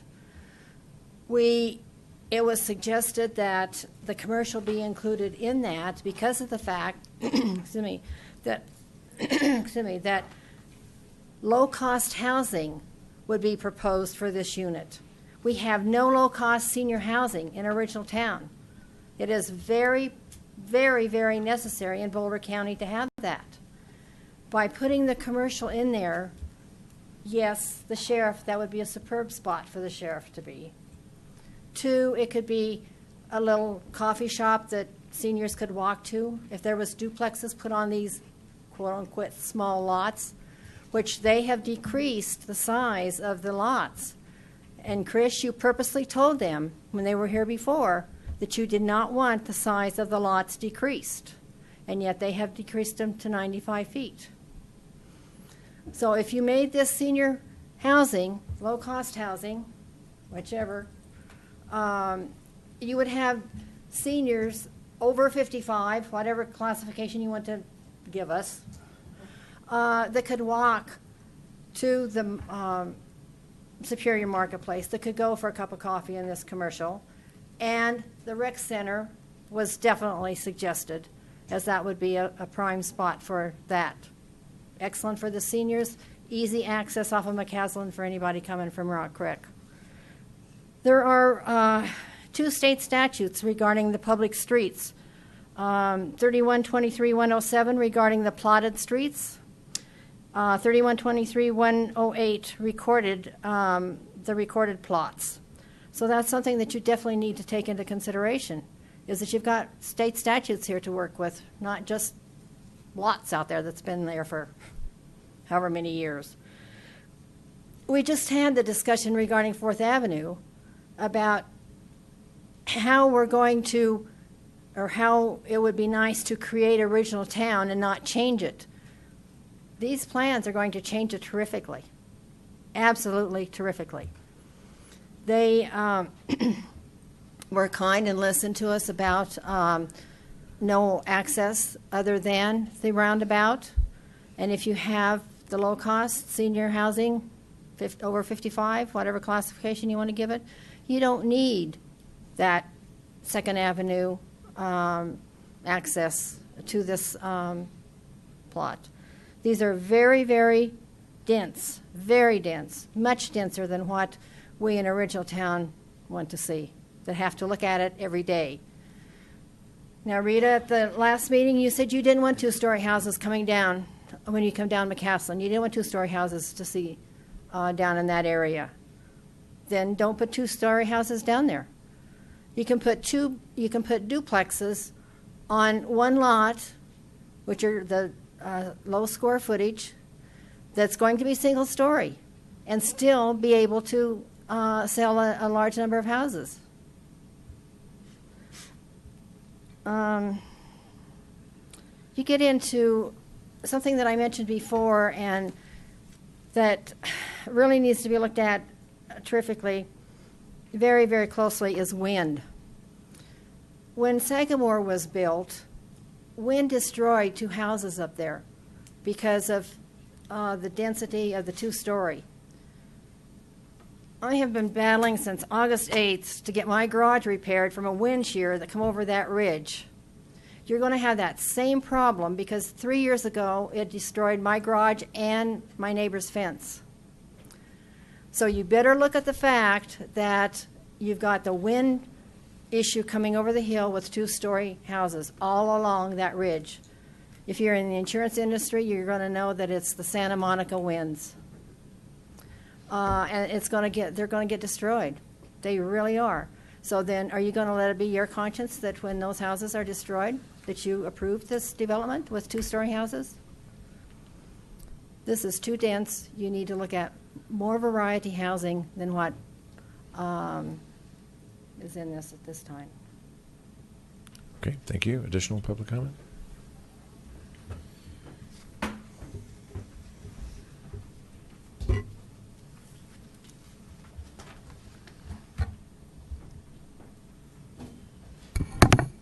I'm Bob McLaren. I live at 212 West Douglas Street, just basically a block away from the development. I think the biggest concern that I have as an original resident of Old Town, and a lot of my neighbors, is how do you want us to embrace this? Can we embrace a project that's overbuilt with too much density? I think that's the big issue here. We're looking at the existing zoning of 46 lots with a lot size of 6,000 square feet. I think that my neighbors and myself, I don't want to speak for them, but I think if you wanted to embrace this and bring some of that traffic down 2nd Avenue, then we need to reduce the amount of building. I don't see where commercial's needed. I don't see it in Old Town currently, and certainly there's tons of it around us. I suppose we could mitigate some of the traffic problems with the reduced amount of building. But you also have to consider that in doing that, you're going to have to widen Second Avenue. Second Avenue isn't wide enough right now to be able to support parking or access to this project. So the idea of the way it's plotted now, I think, is a lot more acceptable to the residents of Old Town. And I will tell you that, if you take into consideration the extra open space and the paths and trails that are needed, support this project, I think it'd be great. Because right now we have difficulty getting out of our house to get on the streets because of bikers, bike races, pedestrians, you name it. And if we can get them on a path that circumvents Old Town, I'm all in favor of that as well. Thank you. Okay, thank you. Additional public comment?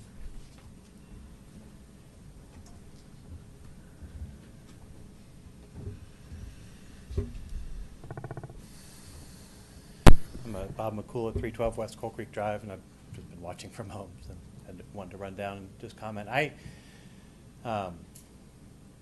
think protecting original town residents from the traffic is important. Opening up the ability for future connection between the properties is worth doing, because original town's likely to change. It's very likely it's going to change. When I listened to this, and when I was at home, I actually just sort of picked up the plots off the map from, I don't know the streets as well. They're second and third, and just dropped them on top, and thought, gee, if you want to extend the grid and you want to create something that looks like original town, that's basically what we're doing in this first couple of blocks. And the idea of it being transitioning to McCaslin, why wouldn't we go multifamily here? That almost makes sense to me, that it gives an opportunity to buffer the existing residential parcels with comparable homes. And I'd love to talk about what the product would look like there, but trying to mirror original town's plat there, and then in the next block set, consider multifamily. That may allow the developer to get the density that they need in order to make the project worthwhile. And if this is truly a public-private partnership, why don't we look at considering whether we extend the streets and whether we extend the grid? Can we do anything to help put money towards this project to help the comprehensive plan vision that we put on paper? Maybe we need to put some money into this to help the developer make this happen. I really think Ranch Capital's trying. Said they can turn around and build this tomorrow. They can go pull permits, and I got that right. And they've got the multifamily zoning. They can go do this tomorrow. So it's important that we continue to work with them. And I do want to say I really appreciate them trying to work with us to try to figure this thing out. But I think we have an opportunity to really just mirror original town and then let them transition into multifamily as we get up towards McCaslin, or a rec center, or sheriff station, or whatever else might make sense up there. But so those are my comments. Thank you. Additional public comment? Okay. Can I ask Bill a couple of questions? This triangle, you bought that, right? That's owned by RC Superior, which is not an owner of this project. Okay, so under what's going to happen here? Is it buildable? Likely, it would be left as open buffer space under this plan. It's zoned agriculture right now, and so it would likely stay zoned agriculture. Right. So this is likely to be green, right? Like it is. Well, right. Like it was before the. Okay. And then address Gladys's. She, if I'm correct, she recollected from your meetings that you were discussing low-cost senior housing. Is that in the Is that in your mindset? No, we did talk about it. As you know, affordable housing requires subsidies from the government, and that's not one of our specialties. I think it's a great use, and there's always the possibility that an affordable housing builder or an age-targeted builder or that kind of thing could purchase the land, but it certainly wouldn't be a zoning restriction or anything like that. Mm-hmm.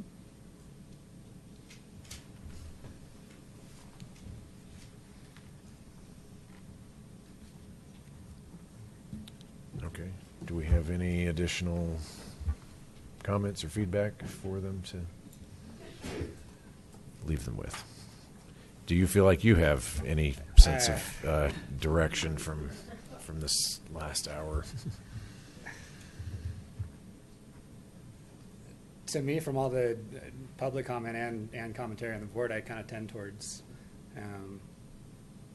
towards just leaving the existing platted lots the way they are and extending the grid of original town into the property, unless you want to collectively give me other feedback. I'm here to do what you want me to do. What's not an option is to go down the road for 6 months to a year on a PD plan at a lot of cost that also has the additional costs of pedestrian bridge and trails and all that stuff, and come back and be told in a year that you have to drop your density to 46, because I can't take that risk. It's just too much time and energy and money to put into something. So yeah, I'd like, I don't know if we can take a straw vote or anything, but I'd like some direction on if you'd like to move forward with a PD at a little bit higher density than the 46, closer to the 56 number, and get all the benefits, or get the design, get the ability to move forward with that process. Or if you'd prefer to stick with this kind of an orientation, we keep it to 46 lots and just forego the PD process. Well, I'll say I was very encouraged by your first concept plan, and I like the option 2 of the second plan. I think in integrating this with the roundabout is that, and integrating it with the trails and the other amenities. I mean, that's just it's an opportunity we will not have again, and to skip that, I think we're just really going to make a mistake if we do that. So I definitely want to pursue the PD plan. I'm not that concerned about density. I mean, everything now being built is more dense because that's what people want. I don't think people want bigger yards. They don't want bigger setbacks. They want smarter building, and the plan you presented is smarter building. And I just don't want to quibble over, let 2 or 3 more or less lots. That just doesn't make sense. I mean, this to me is a well thought out plan. I mean, yes, some more details to work out on it, but I would very much like to continue with you down this path. As I said, I think this has the ability to be a compromise position, but not as I see it today.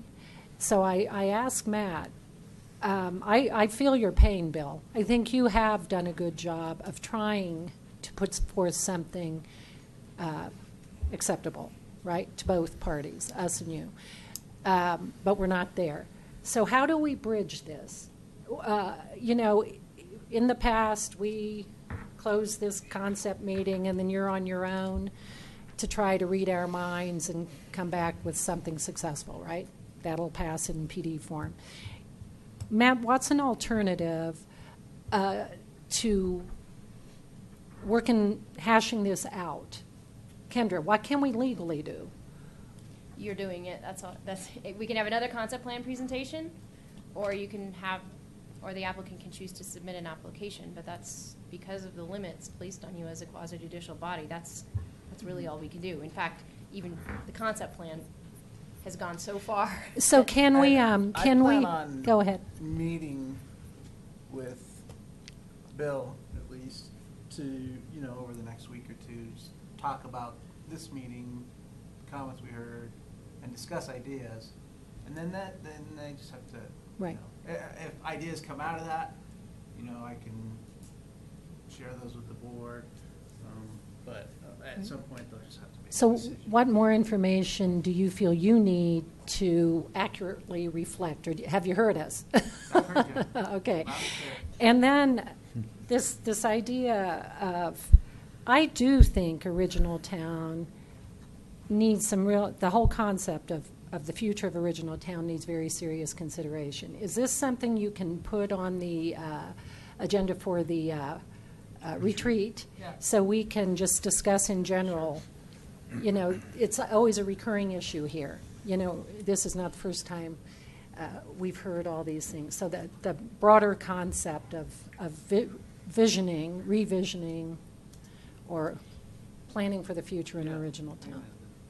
Good.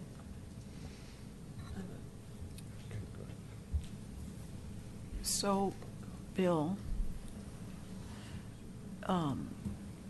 move to, you don't really want to build concept plan 1, as I'm hearing. So you want to build somewhere between this one and concept 2. Is that what you're looking at? I'm perfectly okay building this. No, what I'm saying is, so, because you said something like 56 units, this has only got 46 units. Yeah, this So is 46 and the current one's 56 with this. with the commercial. So are you saying somewhere between that original and this view, or concept plan 2 view? Either way, I mean, if you're going to be okay with a little bit higher density around this ballpark, which is not, again, not high density, 4.5 is very low density, normal single-family housing, then we can work forward on a PD plan that has, we can look at all kinds of options. We can change street connections. The density needs to be there to pay for the cost of doing the PD and all the streets and everything else.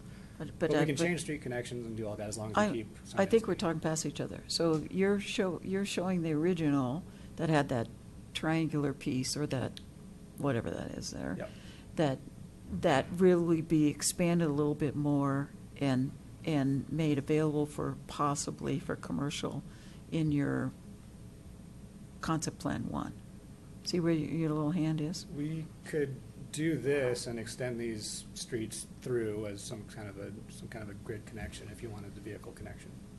Okay.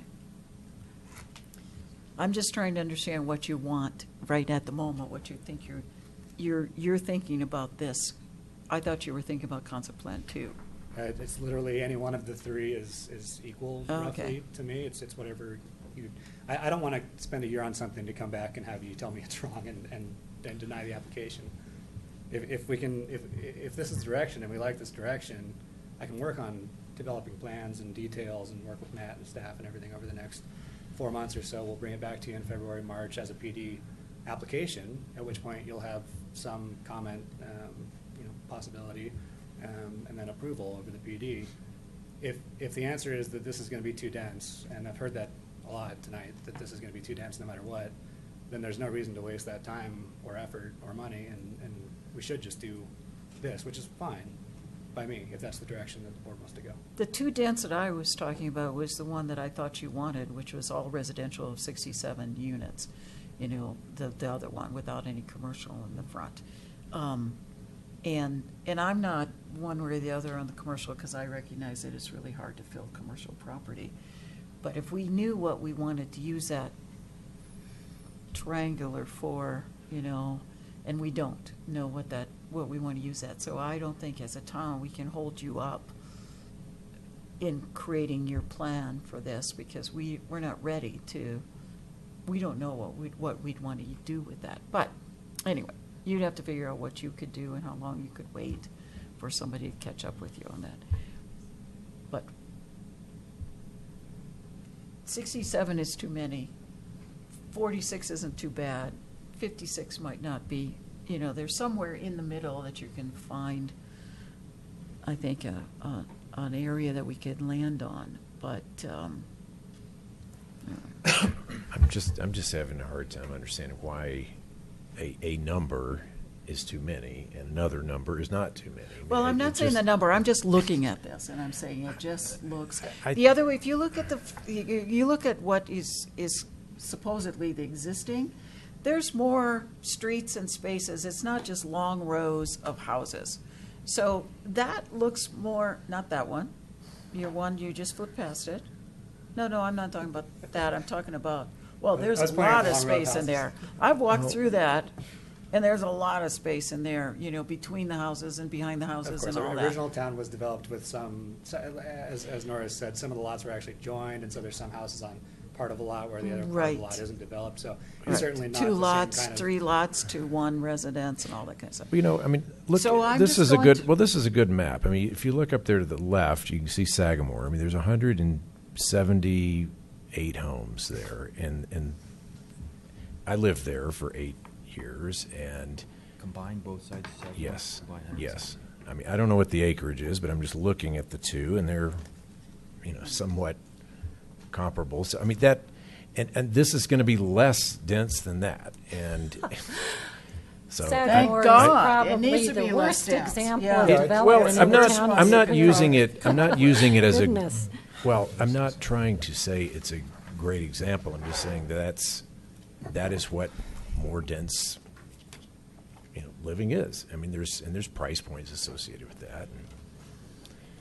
I think the context of the density is a tricky one to get your head around, and people are familiar with Sagamore. I started this list, and it's not comprehensive by any means, but it was in response to some questions we had about multifamily density and what density was. But Sagamore is included in this, and Sagamore is 27 acres, and it's built out at 16 dwelling units an acre, which is considerably more than what's proposed here. The Ridge is built out at 10, Summit at Rock Creek is 18, Horizon is 18, and Saddlebrook is also 18 dwelling units an acre. So. Thank you. Okay. Former trustee Sorelli had additional public comments. I'd like to give him a chance to speak.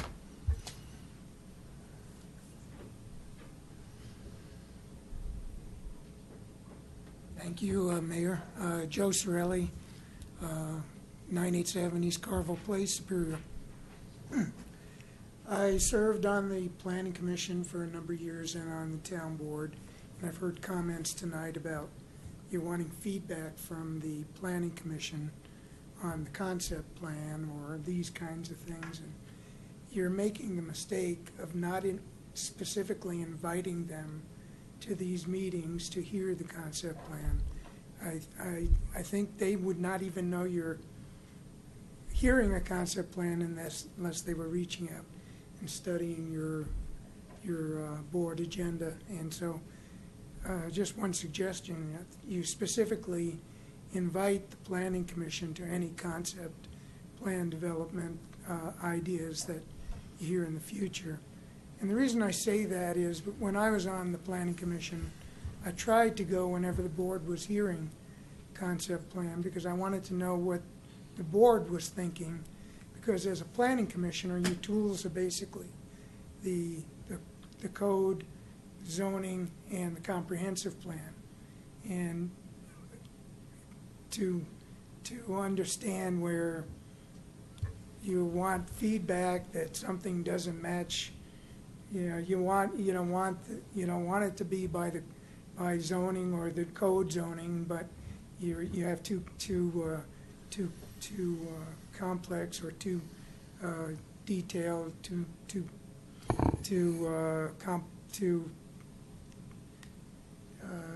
much housing in one little area. They need to hear that, and then at the same time you're hearing it, and then give you feedback as well, and then you're all working at the same in the same direction. I was envisioning that you'd say to this developer, okay, do another concept plan and bring it to the Planning Commission, and they would not have the benefit of this whole discussion that you had tonight if you were to do that, and that would save them some money of doing a PD before the next thing appears, which would again they wouldn't have the benefit of everything you said tonight. So that's just one cure that I think you really need to reach out and invite them to these concept plan meetings, almost express it as an expectation that they come to these meetings. You can't make them, but that's the one thing I just wanted to say. Second thing, Bob McCool mentioned time to look at the comprehensive plan again, and particularly focusing on original town. A lot is happening fast, and I think that's a good idea. And every new plan that we have seen come forward ends up morphing into more housing. That seems to be the case, and we all know we can build housing. So if that's fine with us, fine, but we really ought to decide where we want to hold out for commercials if that's what we want. And secondly, start talking about housing stock. And, you know, I'm looking at this plan and single floor duplex homes such as Gladys Forshe proposed would fit in nicely in this area, and something to think about too. So that's just my comments. I'm sorry I didn't make them earlier because I thought it was just time to listen. But mostly I want to comment on getting the Planning Commission at your concept plan meetings. Okay, thank And you. you have to tell them to do that. Thank you. Okay. Yeah. Kind of one, Yep. I Yes. do want to just address what almost feels like a haggling between a 46 versus 50 versus 63. What's in the code is statutory, and it's in the code.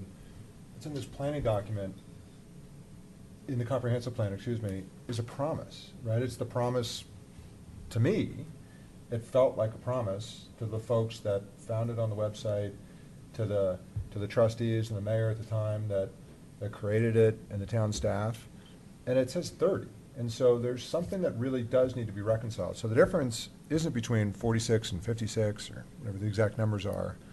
The difference for me that I need to reconcile is how the comprehensive plan says 30. And we're looking at something today that far exceeds 30. So I invite the opportunity for a PD, and I'm not going to waste your time if you come through with a PD, but I think there's a lot of work that needs to be done between now and the PD to get something that, to me, more closely resembles the promise that was made in the comprehensive plan. Yeah, it's not part of the statute, but it was memorialized, and it shouldn't be dismissed. My problem with that point is that I agree in concept that the comprehensive plan is a good one, and it is a document that should be guiding how we consider everything that is coming before the board with respect to development in town. But when we've got existing zoning on the site that is going to trump the comprehensive plan, you know, we can be all pie in the sky and say that this is what we want, but the fact of the matter is we have a private landowner that has uses by right to develop something, and if we don't work with the developer, I feel that this is an example of just, you know, cutting off our nose to spite our face. We're not going to get the smart development that we really need here in Superior. So this is for Bill. You know, I certainly don't want to waste your time or ours on a plan that won't get approved. I believe that the board needs to partner and work with the developer who, as a private property owner, has certain uses by right. But what I heard tonight, and certainly what I feel, is I don't like the existing zoning, and I don't think that the board likes the existing zoning. And if a project goes in pursuant to that existing zoning, I don't think that that's going to be the best result for the town. The existing zoning allows for extending the grid, connects into original town. There's no connectivity through to McCaslin. It just ends in cul-de-sacs. So I agree that the project as it currently sits feels too dense. Density is an issue. I think this is something that we can work on. I like getting back to the concept of a possibility of a rec center. But again, I don't want to miss the opportunity here to work with the developer, to work as a town board smartly to get something smart that is the best development here for the town. And I don't think that ending the negotiations here and just allowing the developer to go forward with something pursuant to the existing zoning is the solution that we want. Okay, thank you. Any final comments? I'll give another opportunity for public comment, and I think we'll wrap up here. Anything further from the board?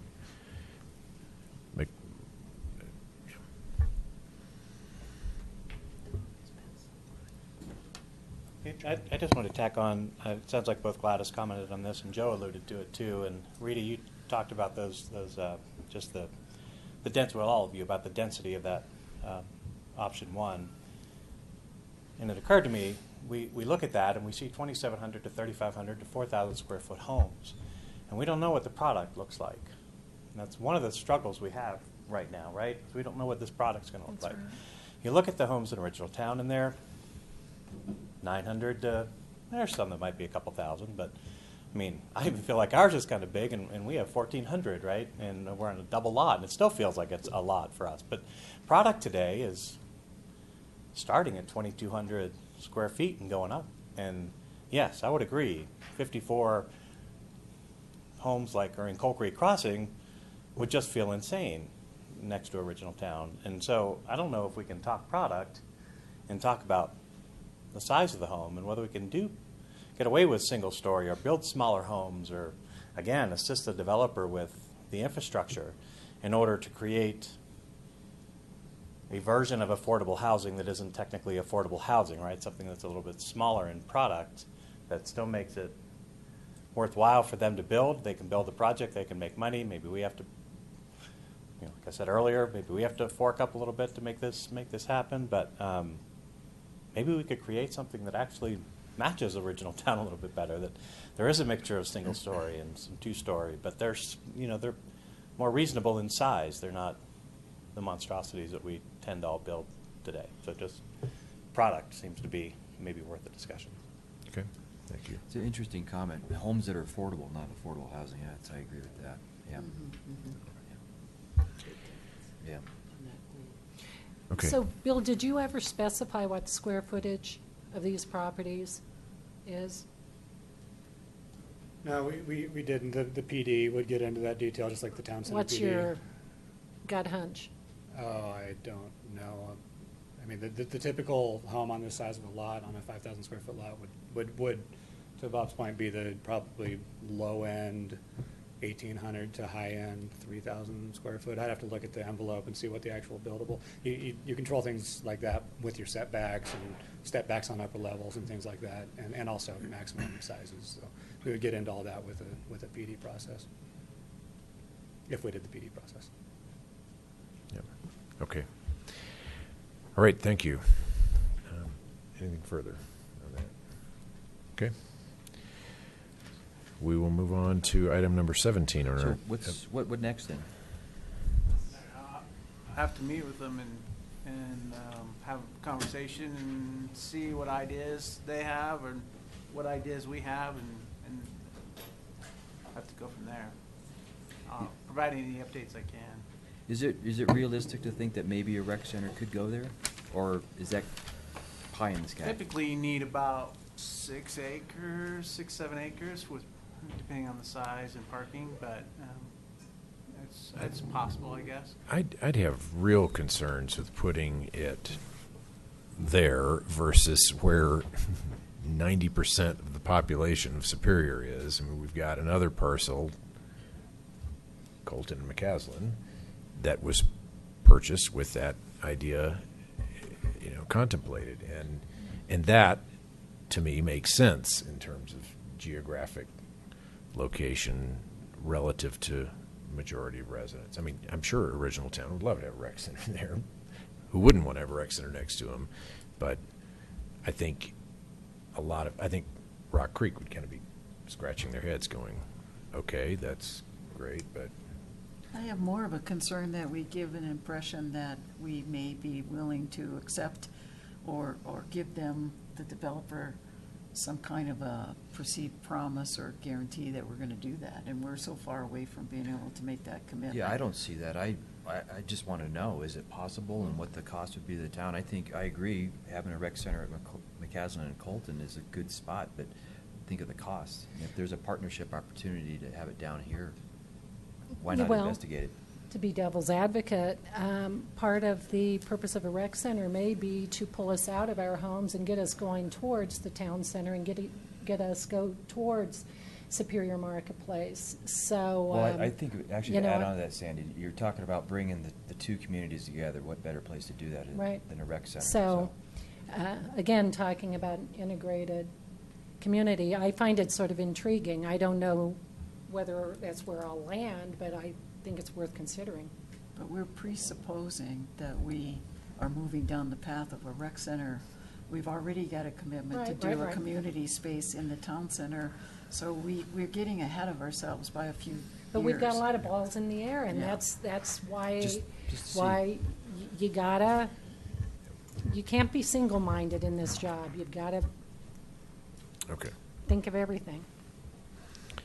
Okay, well, keep us informed with what you learn from further discussions with them. Okay, item number 17, appointment of a mayor pro tem. Yeah, so the code requires selection of a mayor pro tem after an election. We weren't able to do that at the last meeting because the results weren't official. They are now. We have all the trustees sworn in, so this item was scheduled. I proposed a possible process for the board to follow, but you can follow multiple processes if you'd like. Okay, so as the cover memo says, if there are trustees interested in serving in this position, just give me an indication. Trustee Pennington? I'm interested in serving. I actually would add, Sandy and I both have been in this role for 6.5 years, and in just under 2 years, we're term limited and we're done. And it's apparent that both of us would like to serve in this role in some capacity. And it's been offered in the past, at least twice since I've been on the board, that we split the time. And I would suggest that one does it for a year and another one does it for the next year.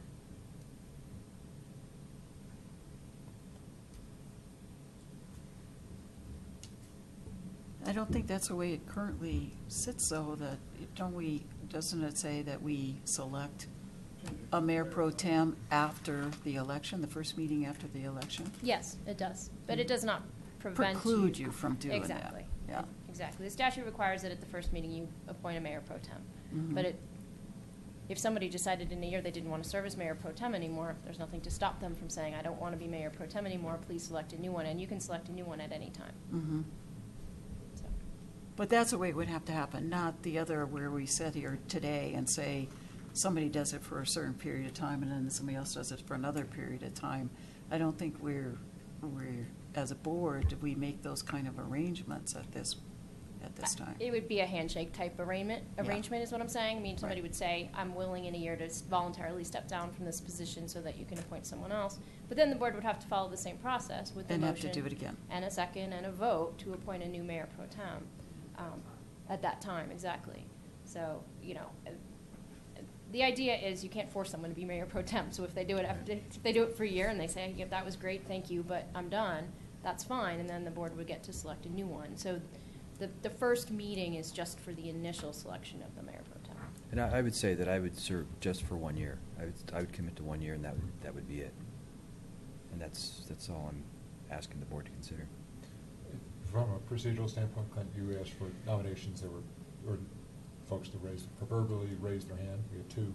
Yes, correct. Okay, just making sure I didn't miss the subtle nod that occurs at this table sometimes. That's where we are, unless there's others that, okay. I am, I guess I'm the other party here. I'm not willing to contrive this. There has been a lot of contrivances over the past 2 years with this pro tem position. And I believe we've just had an election. I think it is time to make a decision and select a pro tem per the town code and not rely on a handshake that may end up not turning out to be the case if the first person serving decides, oh, well, they'd rather just continue. So since I've been on this board, we've had 1, 2, 3, and Chris, you're the 4th, and all 3 of the existing ones served the 2-year terms. And I believe that best serves the purpose. And I have communicated ahead of time, both to Chris and to Matt, that's my stance. So I wish my opinion would have been respected at the outset. I think it should stay 2 years. Okay. So I think we have 2 candidates. We just need to cast our votes and before Sandy, Chris, would you mind just talking a little bit briefly about what it means to you and I mean, I've read what a pro tem does, and Clint, drive safely and don't take too many vacations, right? I mean, but sort of, Chris, what does it mean to you, and Sandy similarly, and it's obviously important to both of you. And in my orientation, Matt did warn me this could at times get contentious, and hopefully we could avoid that. So just trying to understand. Sandy? Go ahead, Chris. You've got the experience. Beauty before age. Huh? No. You're first. Go ahead. Okay. Just to be able to serve in this capacity, I will never run for mayor, and to be able to at least serve as the mayor pro tem would be a big honor. I've put a lot of work, a lot of effort. I think I represent the community very well. Differently, probably 180 degrees differently than Sandy does. And I think sometimes that demeanor, that calmer demeanor, serves the community better and serves me. It definitely serves me better. Having the ability to work with anybody in the community or outside of the community. But I think the biggest reason is it's just something that would be a very big honor for me to do. Okay. I've been told that the mayor pro tem is just completely honorary. And, Clint's young. I suspect he's a conservative driver. His health is good and all this kind of stuff. And he's dedicated to making meetings, right? So one can say that the pro tem will basically do nothing, and it's just a title. And I couldn't disagree with that more. One, I am at a stage in my life where I don't need resume enhancements. I don't need titles. But what I have experienced many, many times on the issues I am trying to work on for the benefit of this community, and this is not for my personal benefit, it's the benefit of the community, the issues of Rocky Flats and plutonium contamination and keeping recreation off Rocky Flats, the issue of wise alignment in Jefferson Parkway and not digging up Indiana and exposing all that plutonium. When I'm in those public regional meetings like West Connect, and when I'm speaking to other boards trying to get them to see the lack of wisdom about making the Greenway go through, go through Rocky Flats and trying to persuade them to go around, not through, it matters if I have that title, Mayor Pro Tem, to show my own board has the confidence in me to be up in front of them making these statements. So I do believe Mayor Pro Tem allows me that extra component to have impact on these discussions for the town. Plus, the most effective Mayor Pro Tems that I've had the experience of working with are the Mayor Pro Tems that tend to represent the positions that the mayor doesn't represent. And obviously, I've worked with Clint for 2 years, think he's a fine mayor, but we see the world differently. And just as Congress has a minority leader and a majority leader, those people are in place so that the full body is heard. And that those people on the board, particularly the newer trustees, have an advocate to go to when in fact they disagree with the position of the mayor. This, for those of us who worked with Ely as Mayor Pro Tem, he served that capacity very well. If we disagreed with the way something was going down or whatnot, we could call Elia, and Elia talk to the mayor to get the whole picture on the stage so that we could reach a compromise position. So yes, I have a different worldview, and I don't vote largely in sync with the mayor. It's because we see things differently, and our priorities may be a little different. That doesn't mean good or bad, or whatever, but the position a pro tem can do is to allow the full board's opinion to be reflected in the discussion so that we can come together and make the best decision for the community.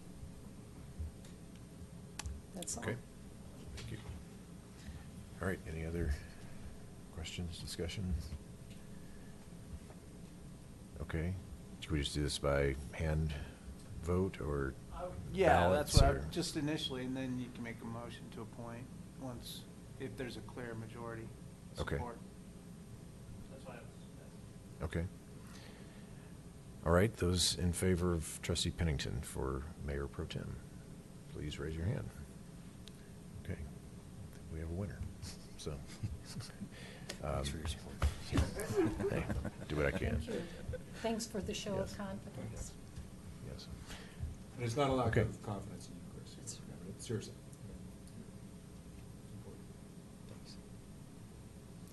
Okay, Motion, second. okay. Who'd like I to make a motion that we select Sandy Pennington as Mayor Pro Tem for the next term of this board. Second. Okay, motion by Trustee Dozell, second by Trustee Ryan. All those in favor? Passes unanimous. Okay, congratulations. Thanks. Thank you. Don't take any of that personally. We're entitled to our own opinions. That is true. Yes, we are. Okay, anything further before we adjourn? All right, we are adjourned.